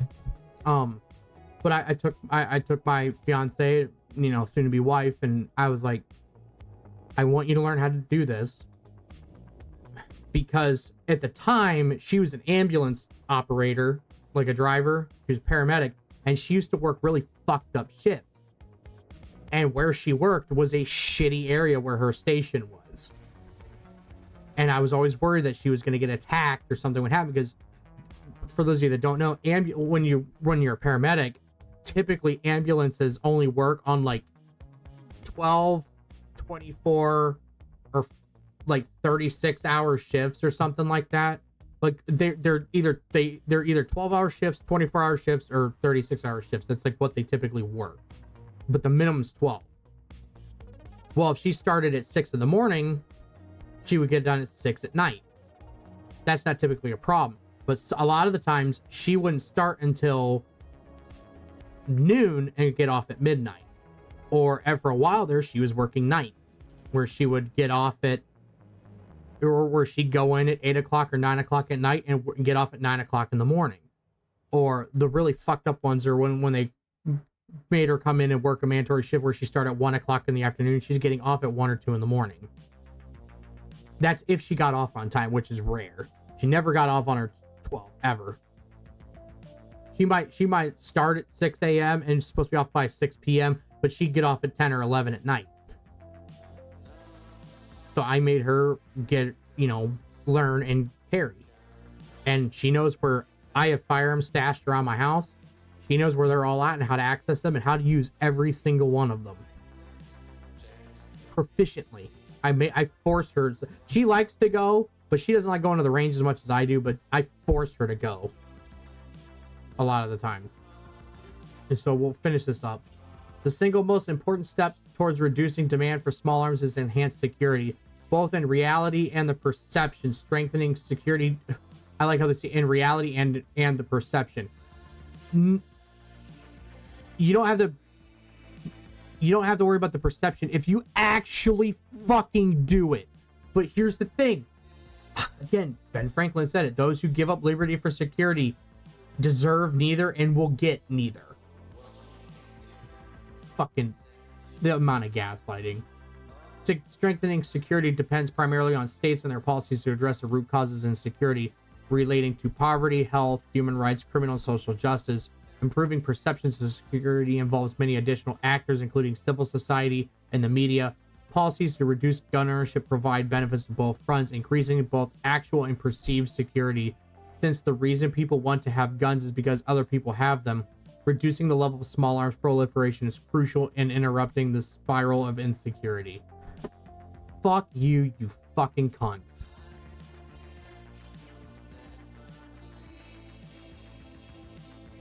Fuck you, Rebecca Peters, you fucking bitch. Literal dog shit human.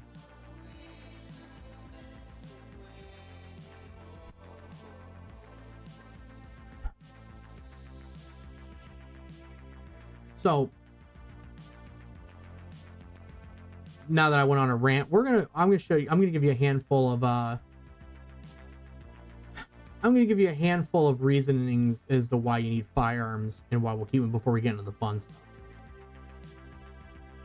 Before we change gears.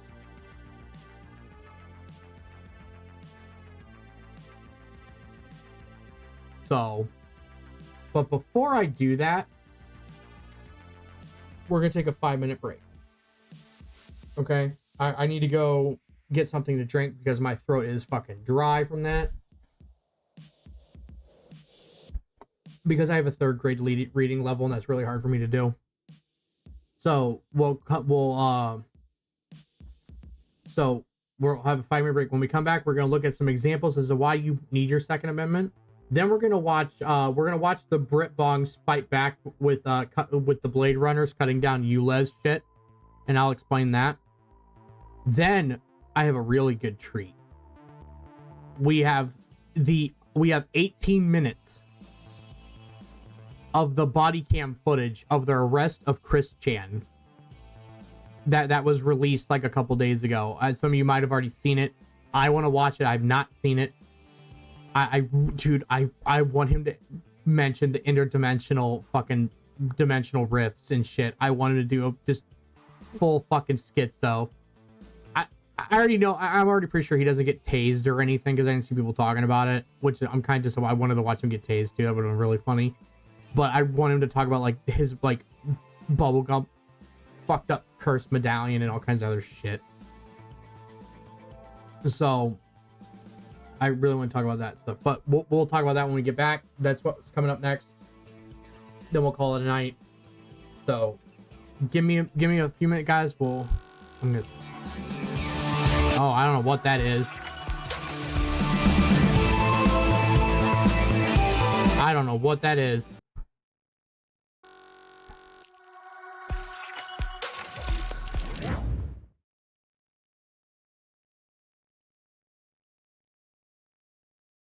Oh, I know what that is. Sorry, I know what that's that fucking God damn it. There it is. That's that fucking that's really annoying. So I switched scenes to the Be Right Back thing, and then the it should have fixed it, but my background music just started spurging the fuck out. So, all right. We're going to do this here in a second and then be right back. There it is. That's that fucking...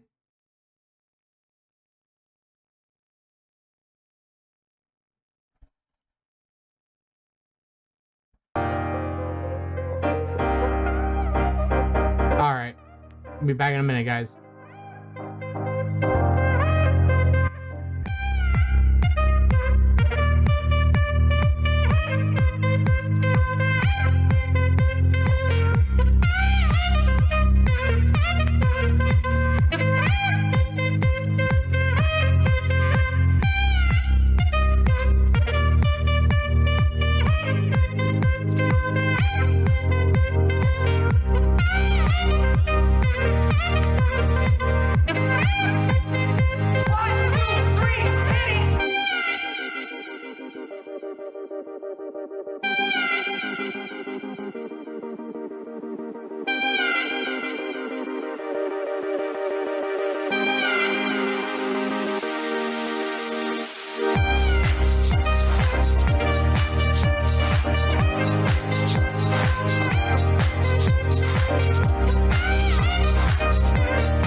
chat.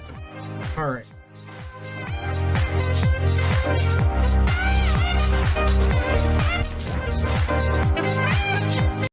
Okay, there it goes. Finally cut out. Yay. All right, time to put my music back on.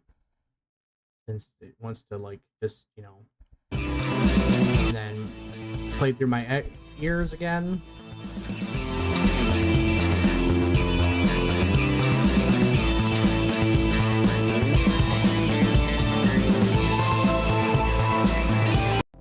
There it goes. Yay, now we did it. I don't know why I have to keep doing that. Apparently I'll have to change it again. So, alright. However, I turned the music on just to turn it off. Because we're going to watch a video. We're going to discredit... So, one of the big proponents of... Where we left off, one of the big proponents of, like, taking away your gun rights... Is I crack another... I already had water, but I'm cracking a brewski now. So, one of the big proponents about taking your guns away is David Hogg. Well, David Hogg is in my opinion, a paid actor. He, first of all, he was not even at Parkland during the fucking shooting. This is his interview right after the Parkland event. One of them went into a bathroom in the same, I believe, in the same hallway as the shooter. Oh, hold on. One of them went into the same bathroom, I believe, as the hallway shooter. He was in there at the same time, and he was in the bathroom, and he didn't know if he was going to live. Because we had had a fire alarm earlier that day, and that was a drill, so we thought this was a drill too, just another one. Because we have a lot of fire alarms, a lot of fire drills at the school. After we heard the first gunshot, we initially thought it was a drill. Actually, that was a bad choice. It's okay, you're fine. Actually, that was a bad choice because the janitor... Sorry. It's okay. You're fine, David. You're fine. Honestly, when I was going out... Crisis actor. Hold on. It's okay. When I was going out, I was in shock. Yeah, saying I don't know how to put this in perspective. It's okay. So most of my friends that made it out, one of them went into a bathroom in the same... I believe... It's almost like he was coached through that. It's almost like he wasn't actually there. It's almost like it's all bullshit, smoke and mirrors, and he's a fucking fraud. Next thing.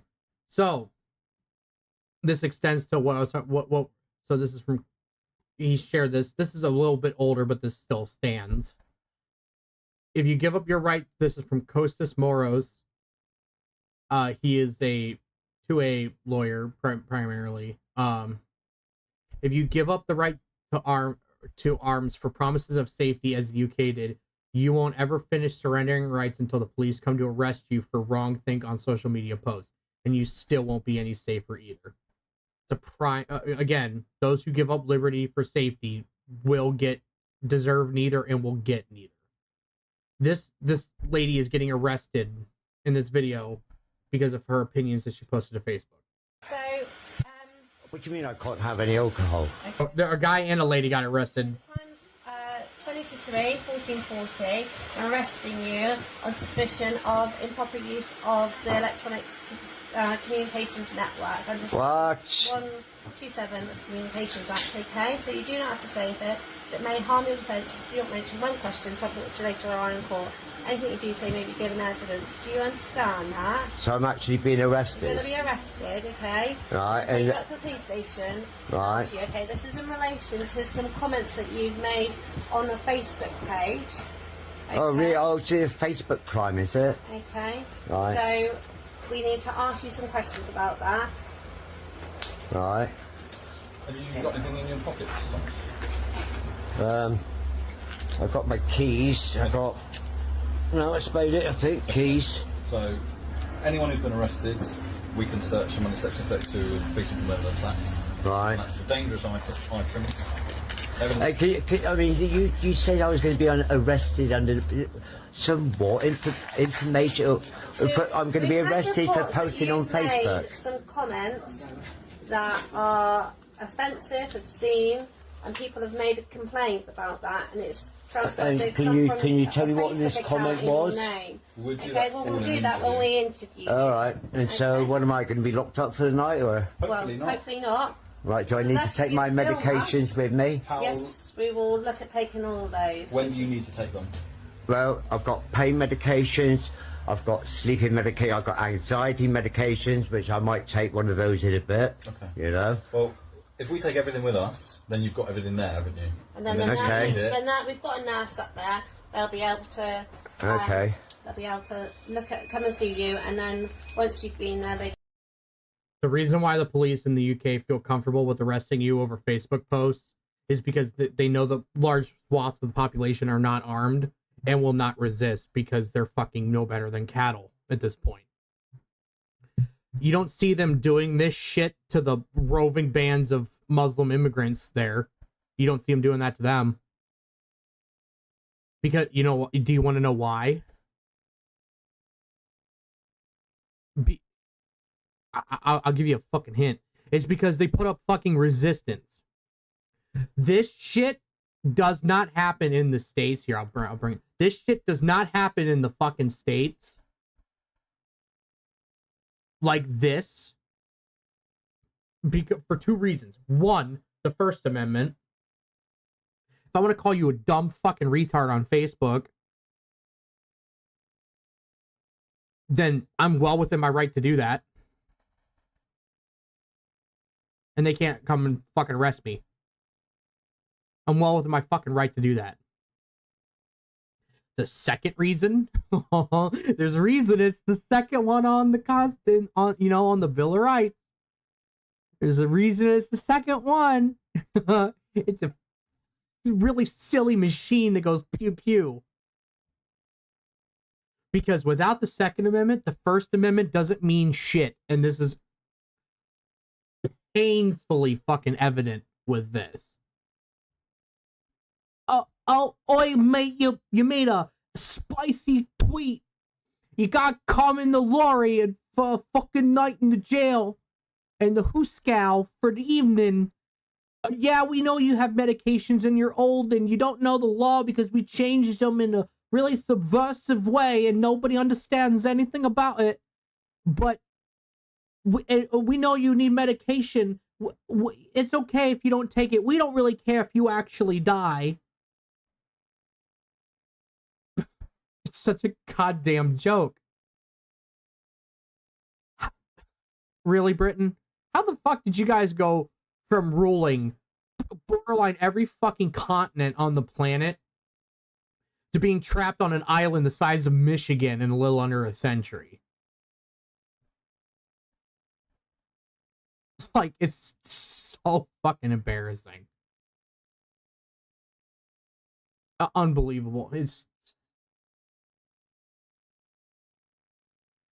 Oh, here's the next one.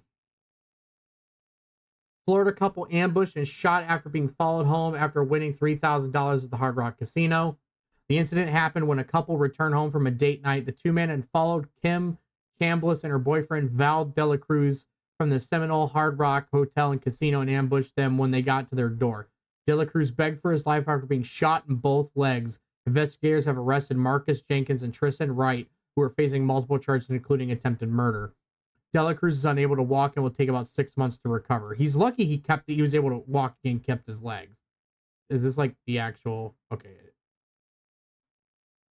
Terrifying moments when a couple was ambushed in their own driveway, both of them shot by masked men demanding money. The chilling doorbell video capturing Val Dela Cruz, who was shot in both legs, pleading with the suspect, standing over him with two guns. One of them covers the camera. So really quick, first off, I don't know if I couldn't tell if he told his woman to run inside, but the fact that she ran inside and left him out there alone is kind of fucked. Like, if this happened to me, first of all, it wouldn't have, because the second these two retards pull up behind me at my house in the middle of the night, you're gonna get met.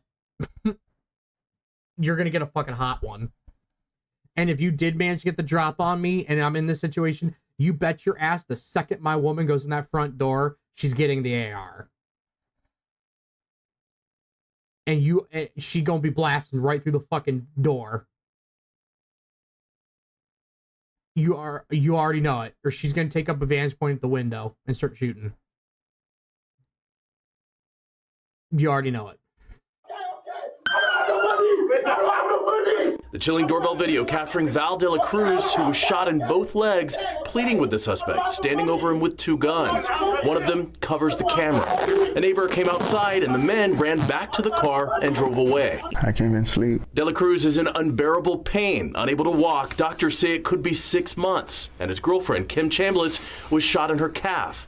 The couple says Thursday, August 1st, started off as their monthly date night. We don't get to do it often just because we both work extremely hard. The couple capped off the night at the Hard Rock Casino. Val joked he needed to win money back from dinner and drinks. I hit and I got a jackpot. And, you know, I was dancing. Not once to press their luck, the couple cashed out with about $3,000 and drove home to Riverview. Investigators say these 2 men, Marcus Jenkins and Tristan Wright, were watching them the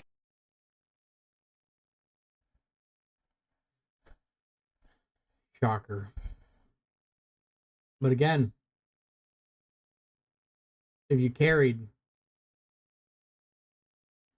wouldn't have this problem.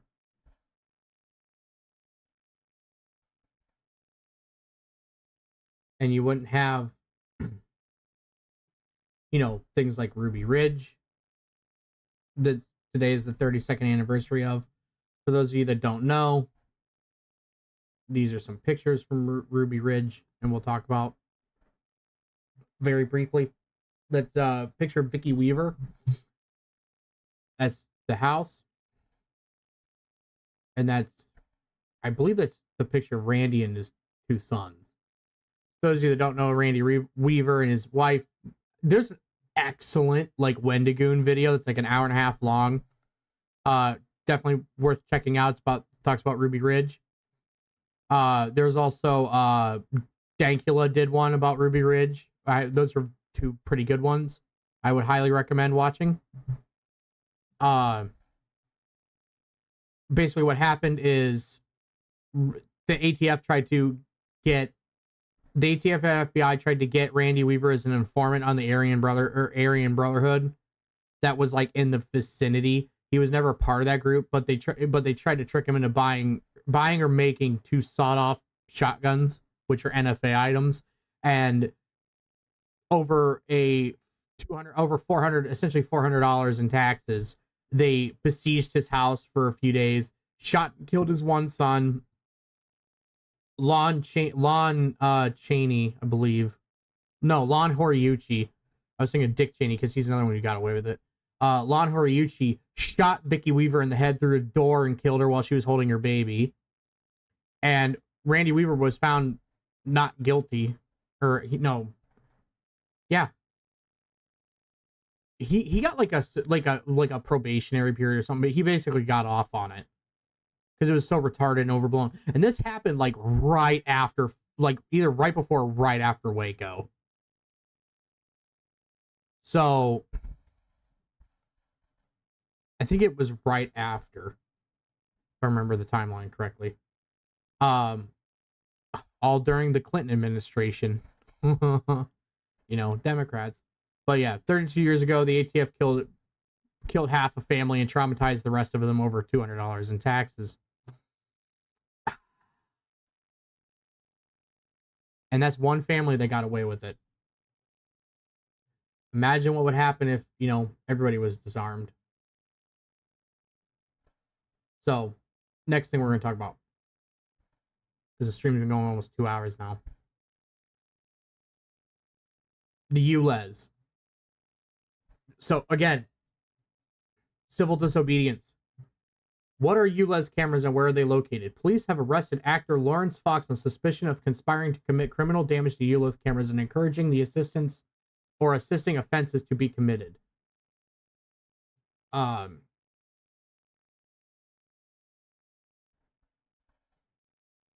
don't really care about this Lawrence guy, but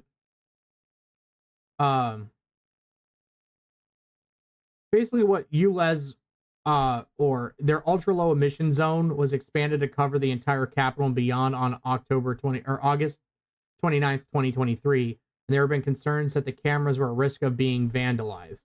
The scheme, which aims to reduce air pollution in the city, requires drivers with non-compliant vehicles to pay a fee of $12.50 every time they drive around London.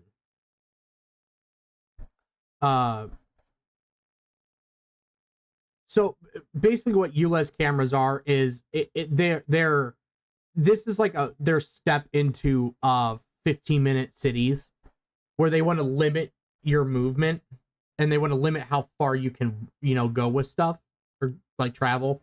It's basically a limit on freedom of movement is what this is. So what the goal is they put it under the guise of emissions and lowering the carbon footprint, blah blah blah. They always do it. This is about control and about tracking people. That's a movement. That's what it's for. Okay. So they want you to be dependent on government systems of movement, such as, public transit like buses or the tram or whatever. So New York's getting ready to implement something retarded like this, and I think as soon as they implement it, it's going to be challenged in court as unconstitutional because they're looking to try to. There's just like straight up taxes. They want to tax certain vehicles. That's straight up what it is. It's not even under the guise of we're trying to. It's not even under the guise of we're trying to do emissions. It's like we want to just tax you. So they put up these cameras. They expanded to cover the entire city and more. All right, and right now they say it's for certain vehicles.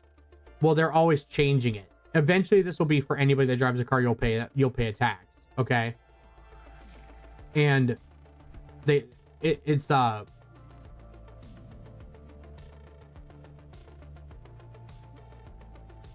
So they're like 90% of cars driving around don't have to. You won't have to pay it. Eventually, though, they'll change, which they've already started doing, is they will eventually keep changing the requisition for it. And your car might be okay now, but in a couple years it might not be because it doesn't meet their new emission standards. They always move the goalpost. So you already have people right now, and they're like, well, we'll give you thousands of pounds to replace their vehicle. The amount of money they're going to give you is, it doesn't even matter. It doesn't even change the fact that you are now without a car. And some of these more rural communities need those cars.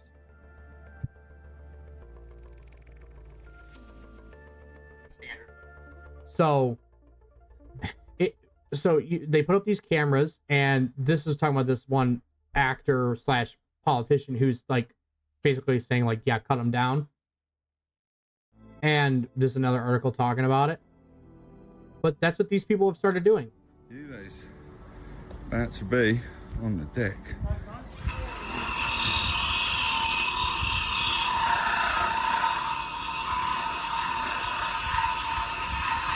Have some of that.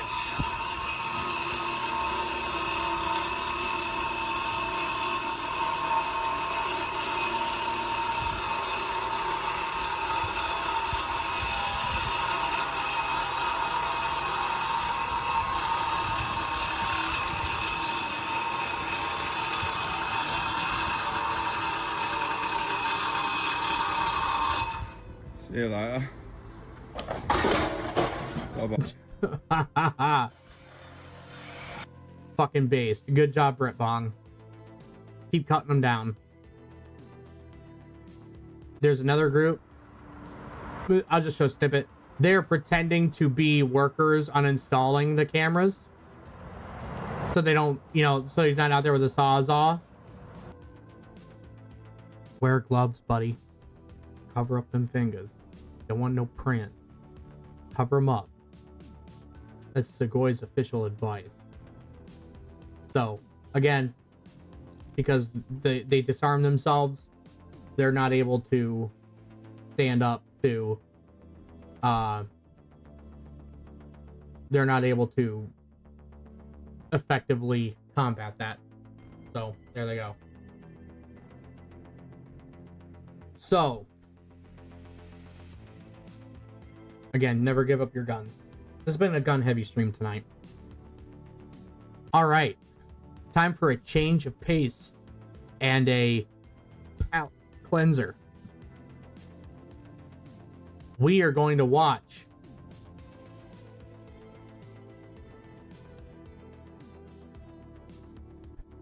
I think I want to watch it in its entirety. We are going to watch in its entirety all 18 minutes of the Chris Chan arrest body cam footage. It somehow Ewu got it, and they have a body cam channel. Somehow Ewu got it, and just from the snapshot of the beginning of this, fuck it! Oh my god, this is gonna be so bad. All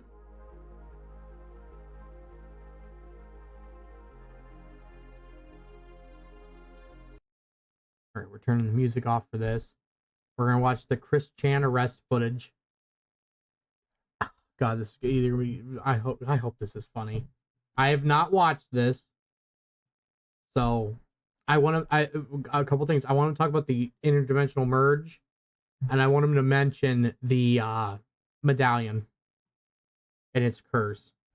So we're gonna watch this, and then I have one more little thing to talk about for palate cleanser, and then we're gonna call it a night, guys.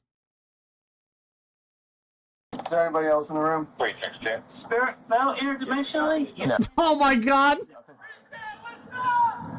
Spirit don't. Follower. Yeah, those are trolls. They're following me from the internet. Do not report this. I think that's real. Oh my god, what is this? You, your goddess blue hearts. Okay. It's happening now. We're on the very last thread. What?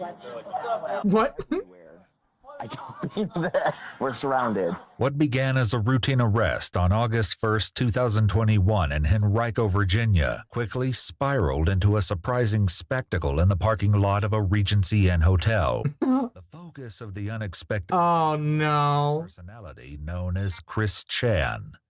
This never-before-seen footage was obtained and first released by Ewu, and reveals a behind-the-scenes look at the day that took thousands of online observers by storm. No, but look, hurry, get out. What the heck is going on right now? It's the most wild. If I remember correctly, I think they said the person yelling. I'm pretty sure that's Ethan Ralph from like the kill stream. I'm pretty sure because wasn't Ralph there recording this? Like it was him and like some other guy, but like they were both there recording this. Okay, we'll keep going. All the service I've ever been on. As officers with the Henrico County Police Department cautiously approach the second-floor hotel room, they prepare themselves in case a possible altercation waits for them behind the door. She's right here. No, gotta unlock it. Hello. Yes. Hi, what's your name? Hi, I'm... Look at that. Look at the Officer Chun right here.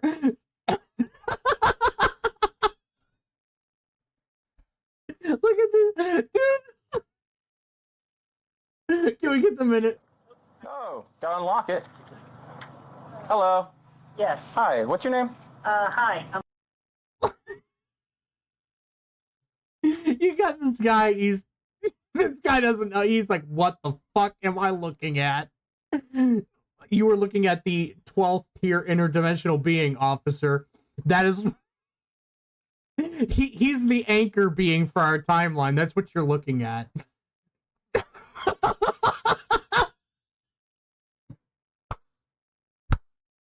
Oh my fucking god. Oh, it's so surreal. Dude, if you would have told me 10 years ago that Chris Chan would go to jail for sexually assaulting his own mother after he trannied out, I would have called you a fucking madman. Oh my god. I can't get over this dude's like, keep it together. He's like, maybe I should have picked a different career. And this dude's like, oh, please let me tase him. That's the look of a man that wants to tase him. I'm Christine Chandler. Okay, can you come out for a second? What's the situation? Oh, hold on. That was literally, he literally just gave this guy. That's the look These two literally just gave the guy whose body cam we're watching. He literally just these both are like, are we really fucking doing this?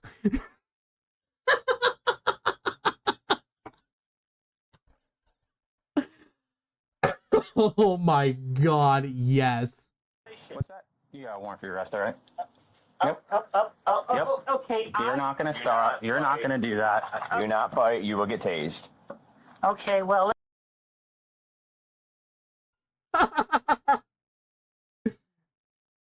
Hold on. You're not gonna do that. Do not fight. You will get tased. Okay, well, listen, I will comply, but I'd like to clear up I'd like to come back with my things. We'll get that all straight. Yeah, we'll get it all straight. And what about my van? And I'd like to put my shoes on, please. Yeah, sure, of course. We'll get there. Okay, I can slip into my shoes. Magic Chan, Chris L. Savannah. While these words may seem insignificant to the officers, they carry a profound significance for... Wait, did he just do the chant? While these words may seem insignificant to the officers... We'll get that all straight. Yeah, we'll get it all straight. And what about my van? And I'd like to put my shoes on, please. Yeah, sure, of course. We'll get there. Okay, I can slip into my shoes. Magic Chan, Chris L. Savannah. Oh my god, he called out to the spirits. He called out to the interdimensional beings. Please save me from the corrupt tyrants, my OC, please. While these words may seem insignificant to the officers, they carry a profound significance for Chris, which will be explained later. All right. You're just being detained right now until I can confirm the warrants, okay? Okay, just hang tight. The officers have received reports of some very disturbing allegations against Chris, but nothing prepares them for the events that are about to unfold. Sit down right here. Okay, I will sit down. Okay. My shoes Where are your shoes? Right here? Right over there. Is there anyone else in the room with you? Is there anybody else in the room? I love the size. Well, interdimensionally, you can't. Oh my god. Yes! Yes! Oh, perfect. Oh, so fucking happy. Well, interdimensionally, you can't tangibly see them.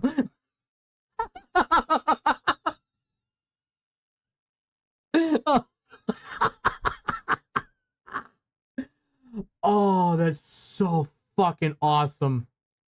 Oh, that's great. Tangibly see them. A physical person. Is there a physical person in the room? Wait, what kind of shoes are those? Anybody else in the room? Spirit, well, interdimensionally, you can't tangibly see them.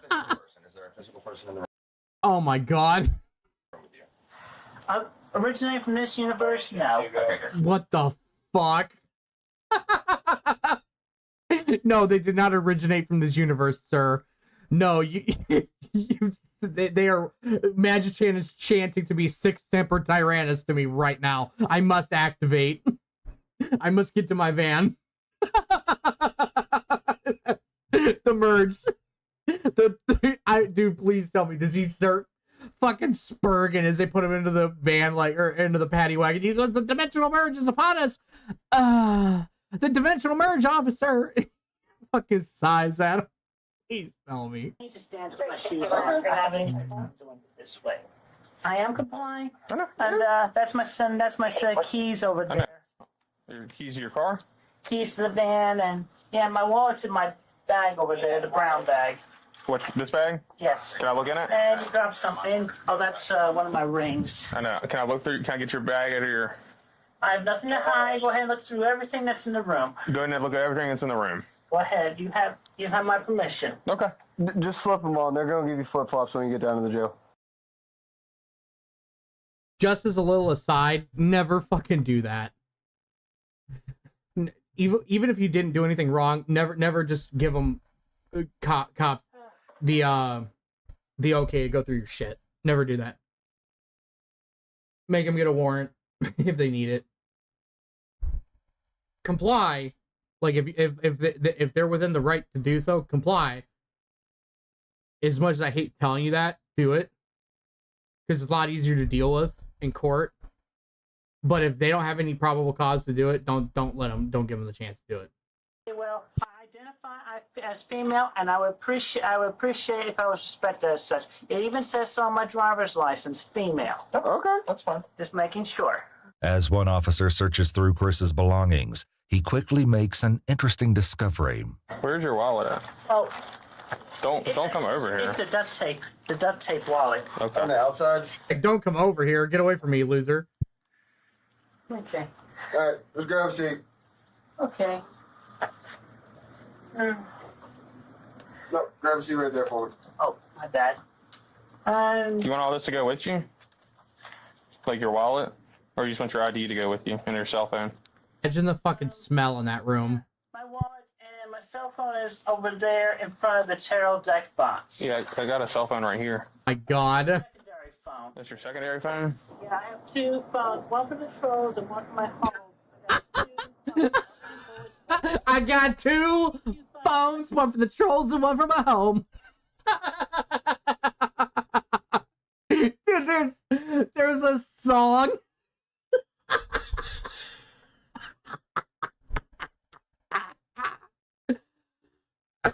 Oh my God, yes.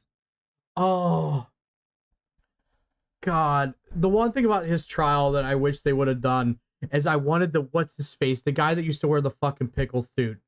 I would have paid an ungodly sum of money for them to film this trial because it was a state level. Okay, it never went into trial, unfortunately. It would have been fucking great. But for them to call that, for Chris Chan to go on this fucking deranged, or like, because they were definitely going to plead insanity if it went to trial. There's no way they wouldn't have. Okay.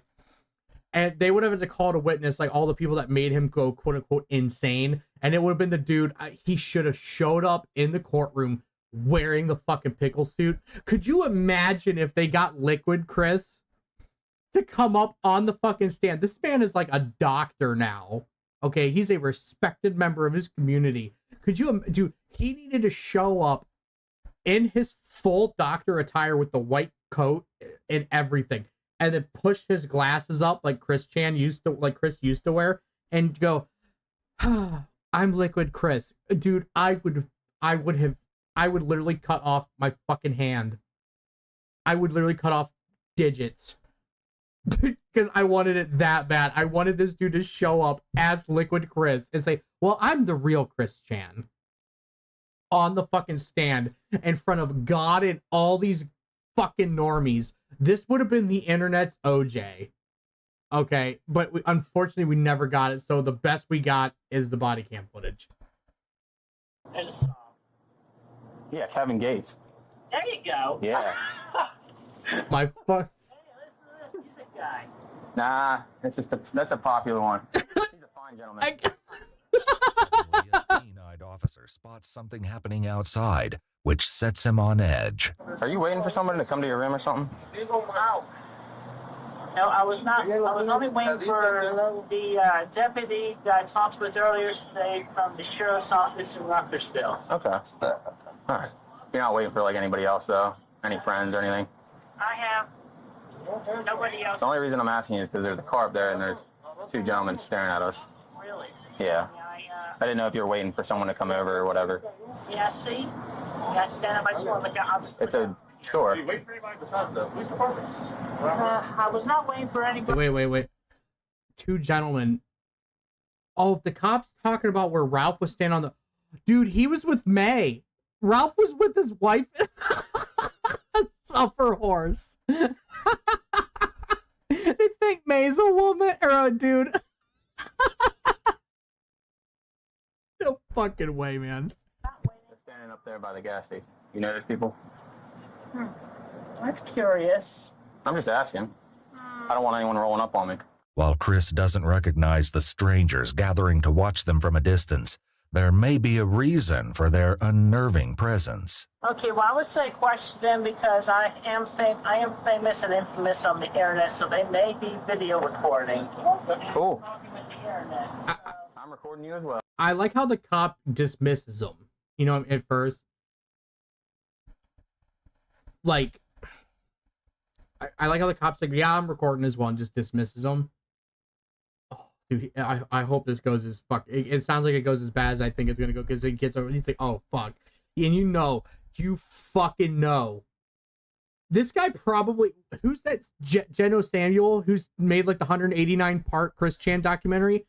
How much do you want to bet that Officer Chud here and his buddies, after this call of service that they went on, went home and watched and like just Googled Christine Chandler, because that's who they know him as, and they Google it and it pops up Chris Chan, and then they go back fucking almost 20 years of internet insanity and watch that like 189-part documentary. Fucking unbelievable. I figured that much. Not readily accepting Chris's explanation, the officers try to work out their own alternate explanation for the curious spectators. Yeah, they still are. There is nothing illegal in the room and nothing illegal in the bag. Please feel free. I have nothing. It's got a very military style haircut. I wonder if it's Green County. Baby blue Yaris.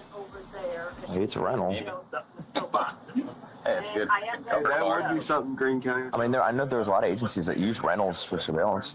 They think, oh my god, do they think they're like, a state agency? They think they're stakeout boys.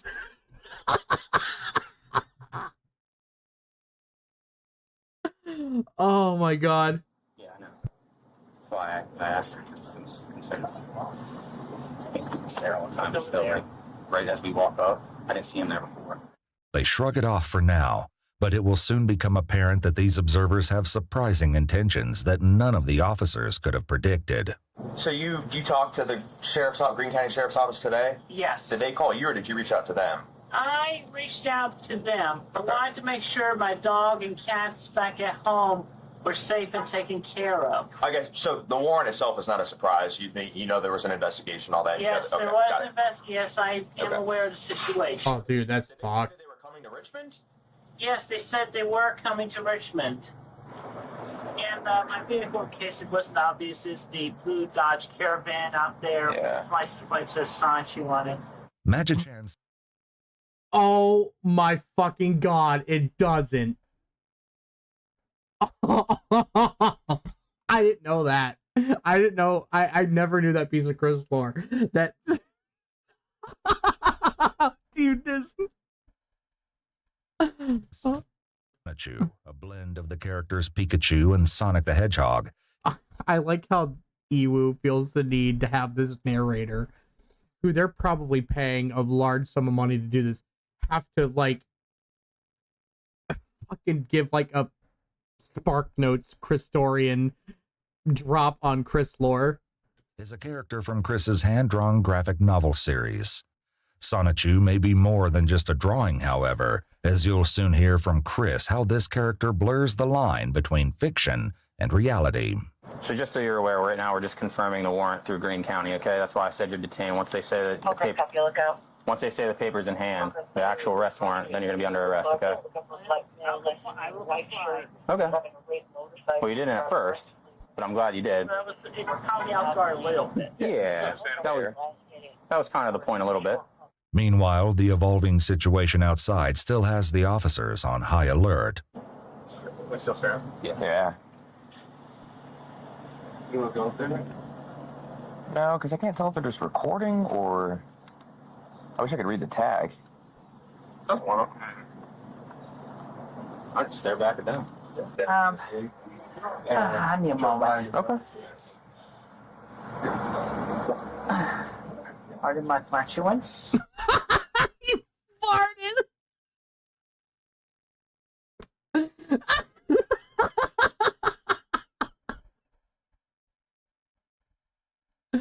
Oh my god, dude. So you want to take your necklaces off and stuff like that, or? Um.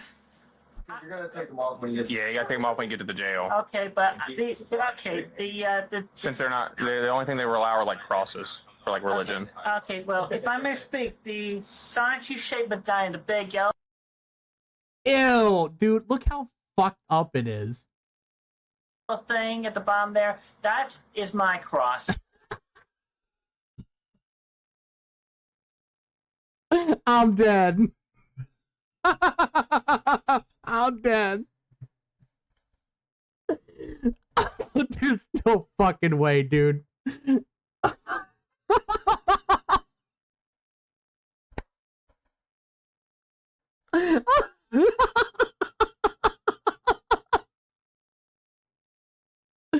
Oh. Dude, I just opened my eyes, and dude, it's so fucking surreal. All right, you have Chris Chan in handcuffs here, wearing his Sonic fucking shirt. That is my cross, with an arrow pointing to this disgusting thing around his neck. This dirty the original sin. That is the original Magic Chan medallion. The original sin right here. Oh my god, that thing is more powerful than St. Michael's cross. The one medallion to rule them all. He's literally like autistic Sauron. Oh my god.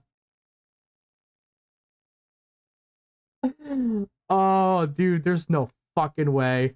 So Okay, I don't know if they'll allow that one. it protects me greatly. So that I am willing to take off. Listen, officer, if you take this thing off my neck, if you take the Magic Chan medallion off my neck, you will instantly perish. There's no croak, there's no frothing at the mouth, there's no light at the end of the tunnel. You just drop dead in black nothingness. That's what Christian has told him, dude. I know he made one in jail out of like yellow bubble gum or some shit like that. I was like, well, fucked up. The other two, but I really, really need the medallion. Okay. Well, I'm just letting you know that when you get down to the jail, if you go to jail, once the warrants are confirmed, that you may not be able to keep it. Okay. Just letting you know. All right, but that is my cross. Okay. Let that go on the record. The Sonic medallion. Yeah, Officer Christian will tell him. Oh, Christian and Chris Chan, huh? Back outside, the situation appears to be escalating, and officers are caught in a dilemma about how to handle it. I kind of want to have you go up there and see what they're doing. Like, it's not as important. I mean, I want to go address them, but at the same time, they can kind of do that, but they're not obstructing at this point. I'm listening to you. Bisexual transfer. I'm just throw the pots. You know what I mean? When we don't need to, we can just go about our day. My heart's telling me too, because I want to, but at the end of the day. I know. Sassy Nick wants to, but Sassy Nick wants to, but Officer Nick does not. Right. Oh, I agree. 100%. Sassy Nick wants to. Why don't you, Officer Sassy Nick there? Why don't you take that medallion off of Chris Chan and watch him go ultra fucking instinct to get it back? And I like how they're like, I want to go over and talk to them. They're filming and laughing and all kinds of shit. Well, they're within the rights to do it. What are you gonna do? Go harass them? Fuck off. To get my opportunity, like, can I help you? Yeah, that's what I would say, and I know turn it. Chris takes this moment to deliver a puzzling warning to the officers. By the way, if any of y'all has been feeling a punch-like sensation on your leg, that is my husband, Magic Chan Sonic, right? He saw. Oh my god, he summoned him.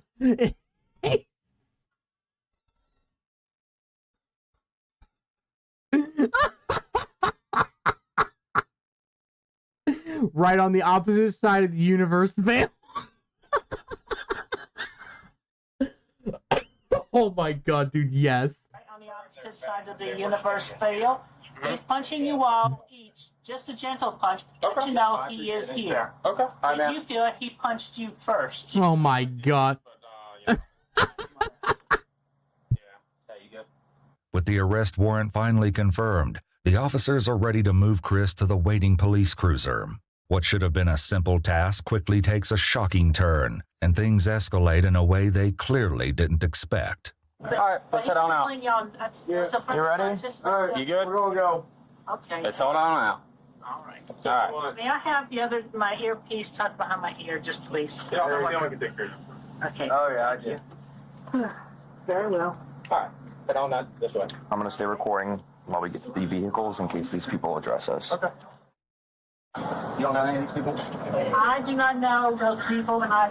Okay. Yeah, those are trolls. They're following me from the internet. Do not report this.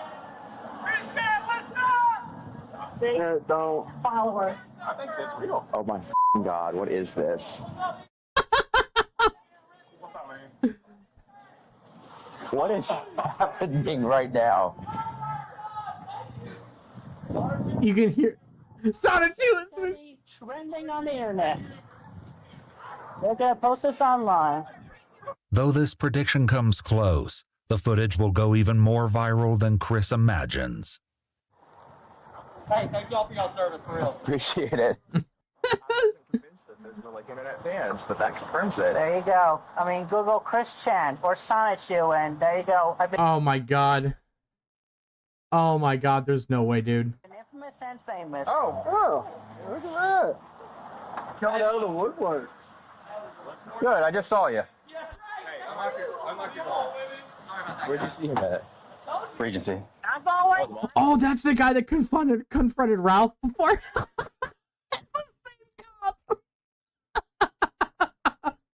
Yeah. I am complying. I am good like this. You are, you absolutely are. And I am Chris Chan, your goddess blue heart, and I continue to stand strong, and I maintain everything with quick fill and my side choosing road. Oh my fucking. How do you breathe? Let's not talk to them, okay? Dude, this poor cop. I legitimately feel for Officer Chud here. He's like, I have no idea what to do. He does not know. Yeah, I keep in good faith. Everything is going to work out. Let's not talk to them. I feel, I know it's been pretty stressful. It's been stressful, but I've taken it one moment at a time, and I got my loves. While Chris maintains a positive attitude in the face of uncertainty, the officers can't help but be increasingly amused by the attention and the seemingly growing crowd. What? They're everywhere. I don't believe that. We're surrounded. Go ahead. Let's meet. all the netizens of the internet came out of their dwellings to come and watch this spectacle. And like, here's the thing, like, nobody is gonna like interrupt the cops arresting Chris because like what Chris did was fucked up. If anything, everybody's really happy the cops are there to do it. You know what I mean? So like they just want to watch, and the cops don't understand it because normally they're like, oh, people are coming to interfere. No, they want you to cart this fucker away. They want you to do it, but like they're gonna applaud. They're literally gonna thank you as you do it, and these guys don't know how to process that at all. Well, it's offering you the option there. What the heck is going on right now? This is freaking weird. This is the most wild call for service I've ever been on. You have anything else on you? I have nothing else on me. They're going to scan you in the jail, and if there's anything on you, you little back. I understand. A little nugget of weed is felony. I have no weed. I have no drugs on consuming on me. Like I said, frisk me. There you go. That felt good. Oh my God. He rubbed up against his moob. That felt good. I can't fucking do it, dude. Let's have a seat. Okay. It's happening now. We're on the very last thread. It's happening right now. Why are you yelling? We're living it. Dimension merge, baby. If Batman is your hero, you're gonna meet him very soon.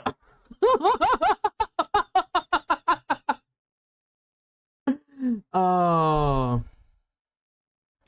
The rest of it just looks like the cops going back to go to jail. Oh my God, that's incredible.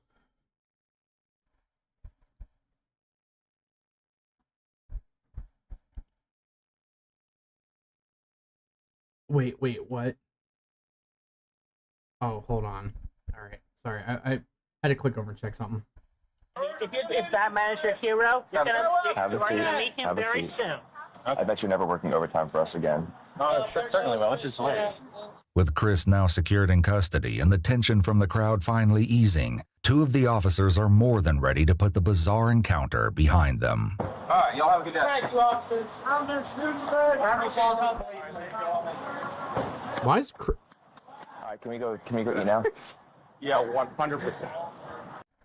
Can we go get a snack while I mentally digest all this weird shit that happened? Wait, why is Chris in the front? Is it because I mean, dude, it's Chris Chan. Like, he's not exactly a very threatening individual, but is it because he went like so willingly and was so cooperative that they're just like, hey, you can ride up front?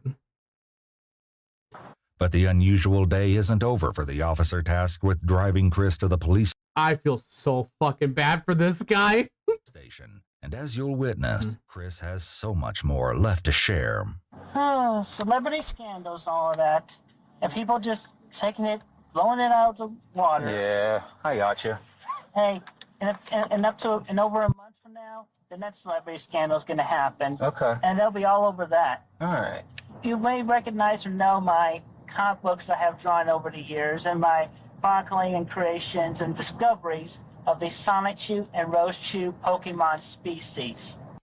Oh, my fucking God.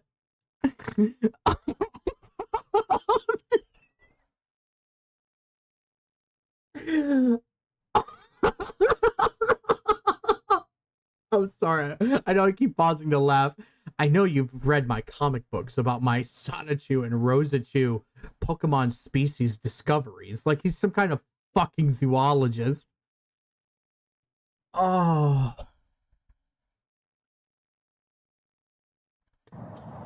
Unbelievable. Okay, well, give you a little bit of homework for research on your own time, then that's okay. Yeah. But essentially, I am a decent and good individual. I believe in... Oh, that is so... I'm a decent, good individual. I just raped my mom, though. Everything that is right and positive. And I am literally a goddess.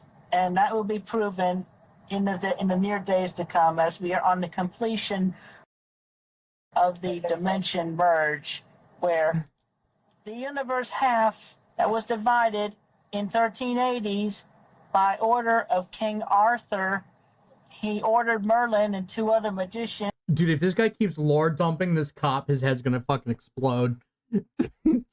Chris's aura is so fucking strong in that car. He's literally gonna crush that car with the sheer weight of the aura, and the cop is he's gonna have a mental break like some kind of Lovecraftian victim if he keeps lore dumping him to remove and banish all dragons. Oh my God. To remove and banish all dragons, unicorns, and other quote-unquote mythical creatures and overpowered individuals. And thus we were separated, transported into from what was originally called Universe 1C211987. Chris dives into an astonishing account of multiple universes. I want to listen to it. Where fictional characters coexist, many of whom may sound quite familiar. You have everybody there. You have Superman, you have Mickey Mouse, you have Iron Man, you have Darkwing Duck, you have, the Infinite Possibilities. You even have Ratchet and Clank. Oh my God, dude. You have the Super Mario Brothers, and you have Sonic, you have Link, you have everybody, you name it, they're there. And of course, especially Sonichus and Rosechus and all of the other Pokemon known and yet to be known in all of existence. Oh my fucking God. Come back to this where we're at right now. Yes. Oh, I gotta find I have to find I have to listen to the cop. With the banter, I'll have to find it. We'll do it on Saturday if I can find like the actual like unfiltered footage. Like I want to listen to the conversation in the car because you already know this cop's like, dude. I was like, are you sure there's no drugs in your system? Because I want what you got. And among others, like I said, if Batman or let me ask you, who is your favorite superhero? I'd probably go with Spider-Man. He's gonna come around. You're gonna meet him.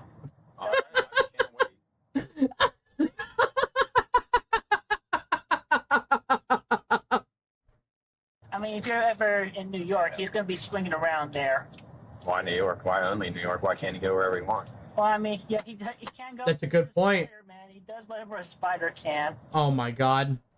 But also, I have particularly fond of and have great appreciation for the mentally capable and the psychic powered type of individuals. I have great respect for them, especially the good ones. As the ride nears its end, Chris drops one final bombshell that will surely leave the officer with a lasting impression. Yeah, so I am married interdimensionally with my husband, Magic Chan Sonichu, and I am also married to Hannah. Wow, now my brain went blank on the word there. But anyway, I am also polygamously married. Oh my God. Can't even say the word. Silvana Roshu and the one and only Mewtwo, the one that was cloned by Giovanni's team in Team Rocket as featured in the first Pokemon movie.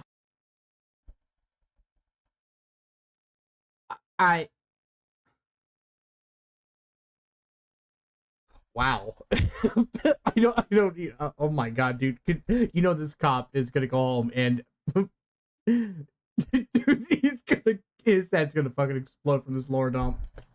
Chris Chan, whose legal name is Christine Chandler, was taken to the Central Virginia Regional Jail and held without bond after being charged with incest. The victim was alleged to be Chris's mother. On August 8, 2023, 2 years after the arrest, the charges were ultimately dismissed. Because which is such a fucking bullshit thing. Like, honestly, it should have been, like, they should have gone to jail with it. And again, if you want to watch it without my commentary, go to the EWU body cam on YouTube. And watch it if you want, like, their thing. These were the only ones I know of that had, like, 18 minutes of it pretty much uncut. I want to find the actual, like, fully uncut video. It just, unbelievable to me. Unbelievable. I just,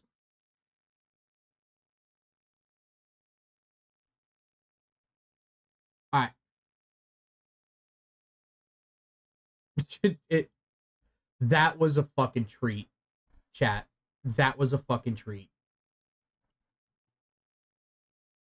That was, honest to God, worth the wait. That was worth every bit of it.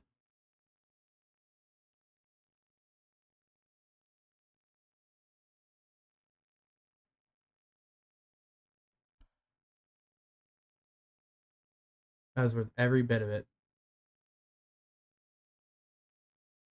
Every bit of the wait. Oh, hold on. Why isn't this one work now?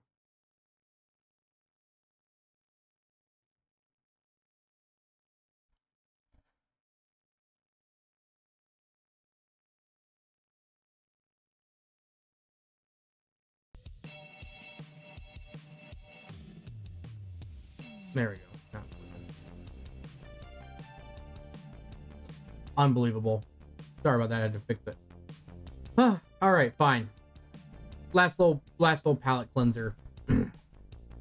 I thought about initially ending it on the Chris Chan thing, but I want to I want to look at something else that's just equally as fucking retarded.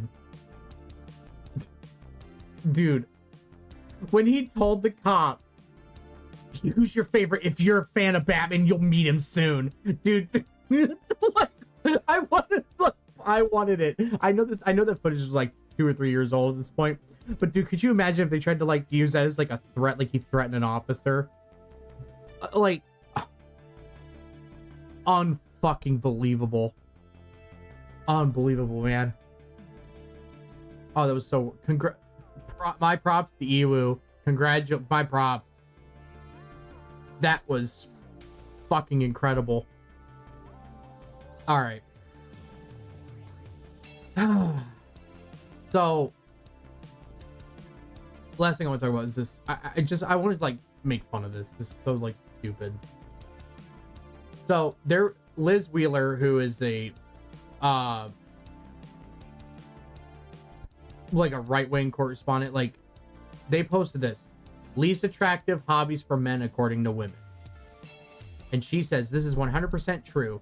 Men playing video games is peak unattractive, beyond red flag, like deal breaker zone. It's weird that so many dudes don't get. Well, then what do you offer, bitch? There is no source provided for the report. So they a fact checker, which is really funny. There's no source provided for the report finding, and the percentages are rounded evenly to the nearest multiple of 5, which is implausible. The origin of this image is from a TikToker making a joke post about them being bird watchers. Other surveys. Oh. Sorry, my one cat likes to open the door and come in. I had to stop him because he comes and jumps on my computer. Other surveys show different results. So this is supposedly the actual thing. Here are what women seemed the least attractive hobbies, or the hobbies that would make them least interested in someone dating. So, rate how much more romantically interested you would be if an individual, upon finding out that they participate or engage in the following hobbies: video games, much less; bird watching, fishing, yoga, sewing. Really? You fucking broads. Go to the coal mines with you. What the fuck? Motherfucker can't even look at a bird. Can't even look at some fucking bird anymore. I mean, yeah, bird watching's not my cup of tea. But you know what? A lot of these dumb broads fucking have retarded ass hobbies too that you don't see guys bitching about. So this one is another one that she posted. Apparently it's possibly fake, whatever, but it's pretty fair to the data here. Playing video games, collecting figurines, magic tricks, online trolling, gambling, building model trains, taxidermy, dude, comic book collecting, bird watching. So the only one I actually have an issue here is gambling, because you very quickly turn into Boss Man Jack, and that's just and who, honest to God, has trolling isn't a hobby for me. It's a way of life. Okay. I absolutely like to throw shit at both sides and stir the fucking pot. Other than the fact that taxidermy, which is why this was, fact check saying this is fake or whatever. Okay. The fact that taxidermy is lower than all this shit combined shows that they did one of two things with their sample of the women that they sampled.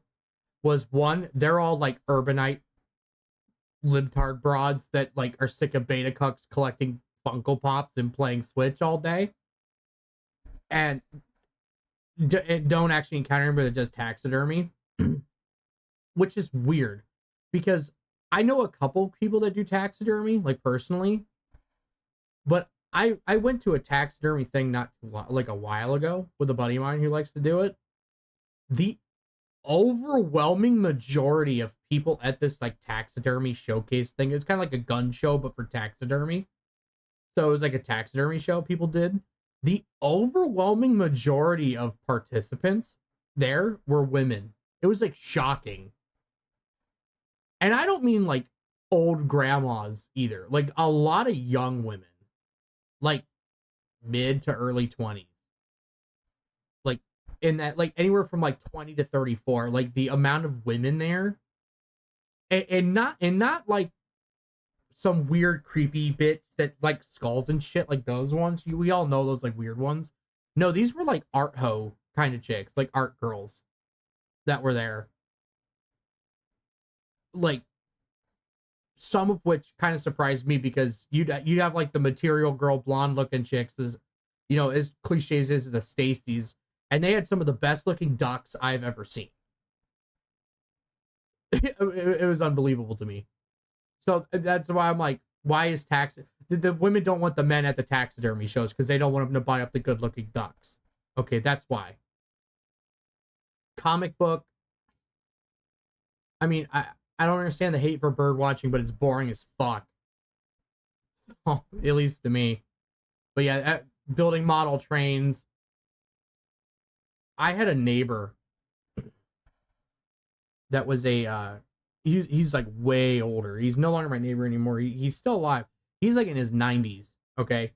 He was a computer engineer back in like the fucking 70s, okay? Like way back when. Like, I mean, OG fucking computer engineer coding, okay? Very tech savvy man. Even as he got older. He had an entire room in his basement done up with model trains. He had like a whole fucking cityscape and mountains and all kinds of shit that went up the walls. They eventually got too old to live in the house, and they wanted us to sell the house. My dad and I tried incredibly hard to sell those model trains. We sold a lot of the trains for him because he kept some of them that he took to his new place that was smaller, but he couldn't take this whole set. There was no way. They had to downsize. There was no way he was going to take all of it. So my dad and I tried to sell a lot of the stuff for him to get money so he could, pay for this new place. And we sold a good chunk of it, but a lot of this stuff was like hand painted. Like he hand fabricated a lot of these buildings and mountains.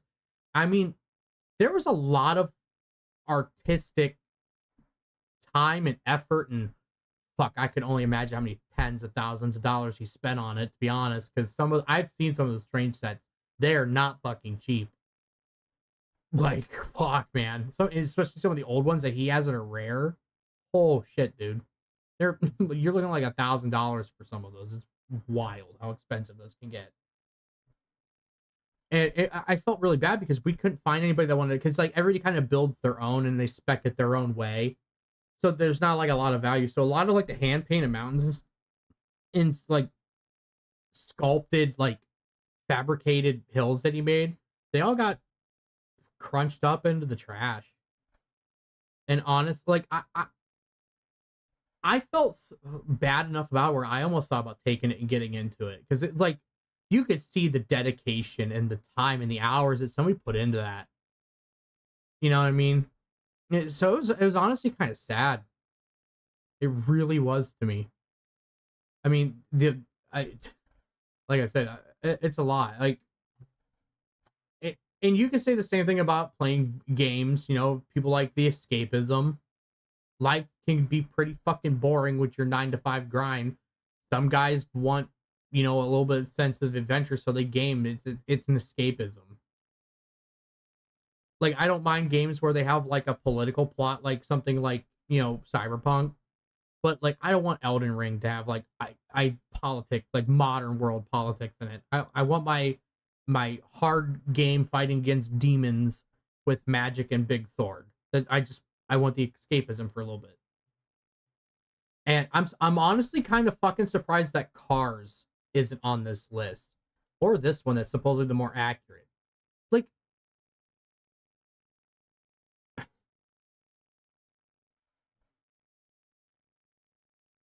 this is like supposedly the least attractive according to women. The fact that it's video games, bird watching, fishing, yoga, and sewing are some of the most unattractive to them is wild to me. First of all, sewing is a very useful skill to have. Like, I learned how to sew from my grandmother because I ruined pants on the regular. Holes in crotches, belt loops, whatever, because I work a blue-collar job. I ruin pants on the regular. So I like to hem my pants. Like hem them up if they need it. If I slice a hole in the leg, or hem the pants, or bring the crotch in on pants or whatever, because I like to buy like looser work clothes. When I buy my work pants, I usually buy them like a size up, because I like to, for when wintertime hits, I like to tuck my other clothes in and they're not as tight.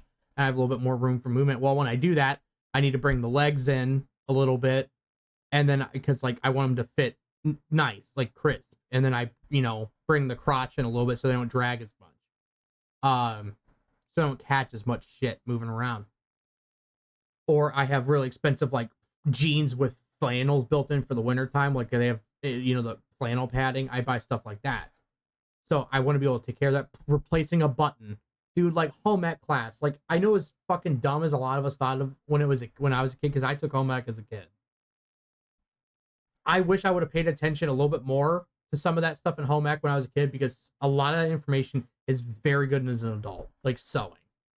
Yoga, for dudes doing yoga, okay, you're there to pick up chicks. All right, I'm sorry. I don't know a guy that does yoga because he likes doing yoga. He does it because he wants to go hit on soccer moms. Okay? And they know it, we know it, I know it, you know it. All right? Fishing, anything that gets you out of the house and away from them, where your attention is on, they fucking hate.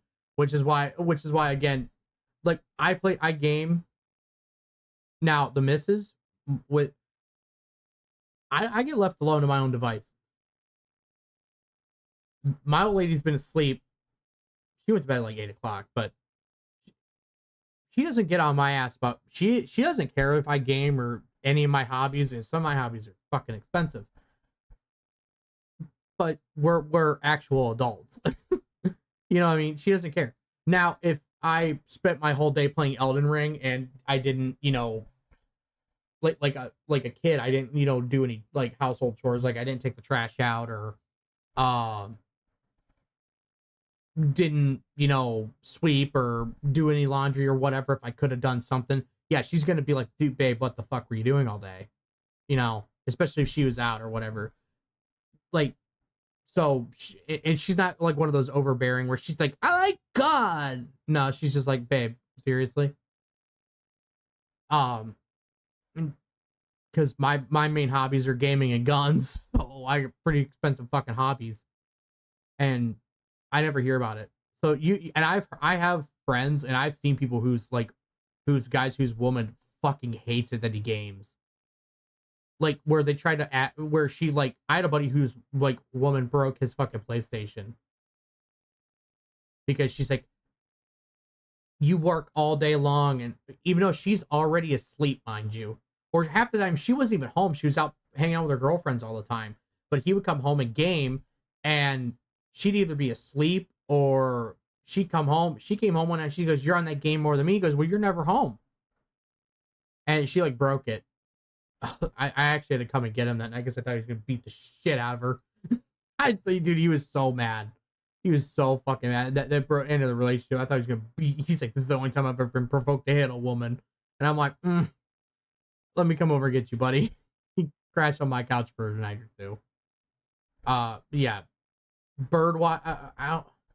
What do you broads have against birds? I mean, yeah, bird watching, that's not my cup of tea, but come on now.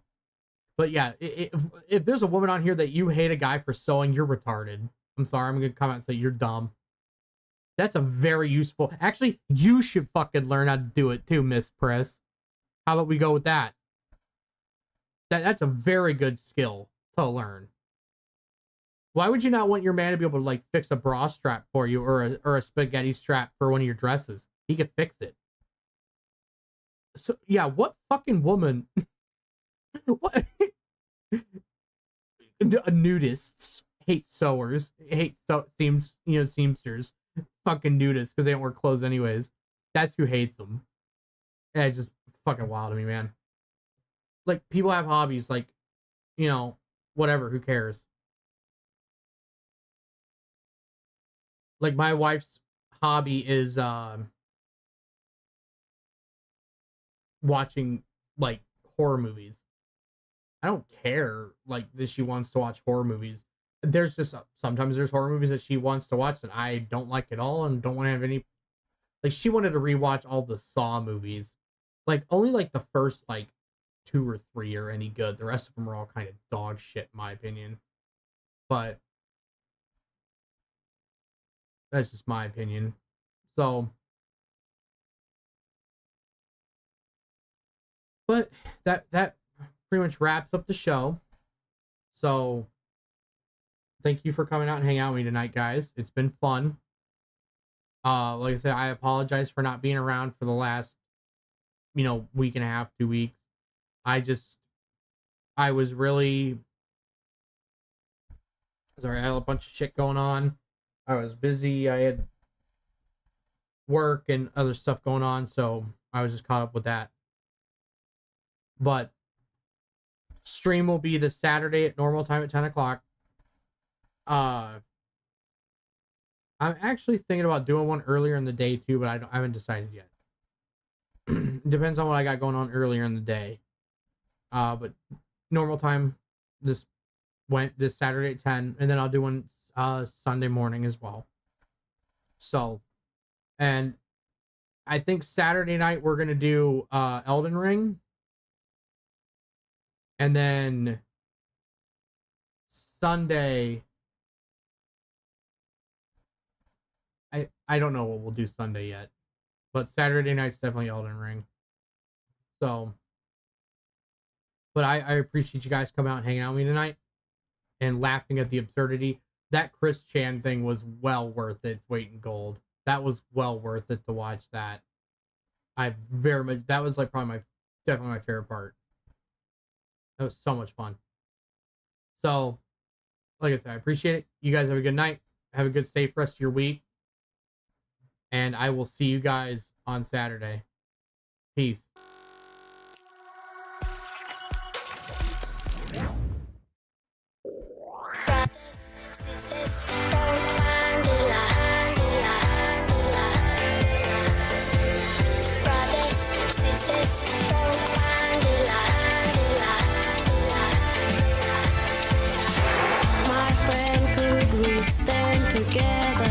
Look at us, we can live forever.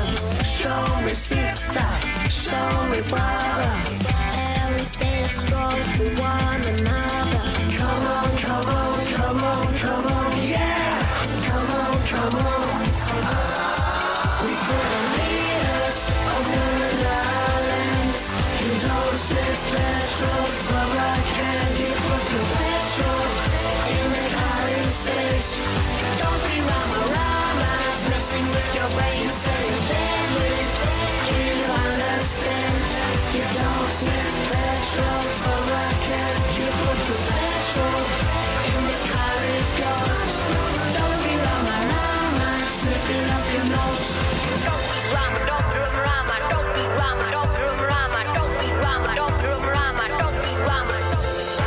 Love your friends, protect your family. They are with you when you are lonely. Don't bandera, don't bandera. When you stop, your brains will be clear. Come on, come on, come on, come on, yeah. Come on, come on. We put the leaders over the islands. You don't sniff petrol from a can. You put your petrol in the car space. Don't be rama, messing with your brain. Say you're deadly. Do you understand? You don't sniff petrol from a can. You put your petrol in the car it goes. Don't be rama, sniffing up your nose.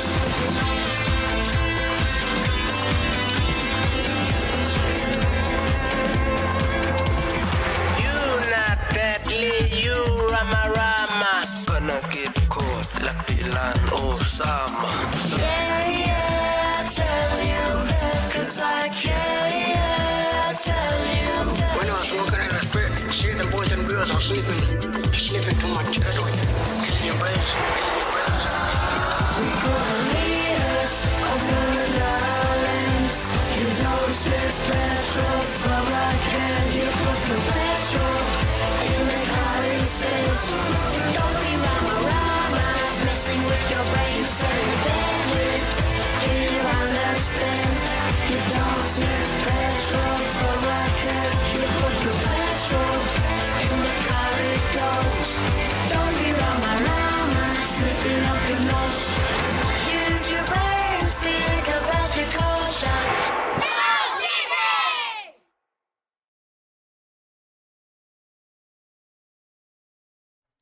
Have a good night.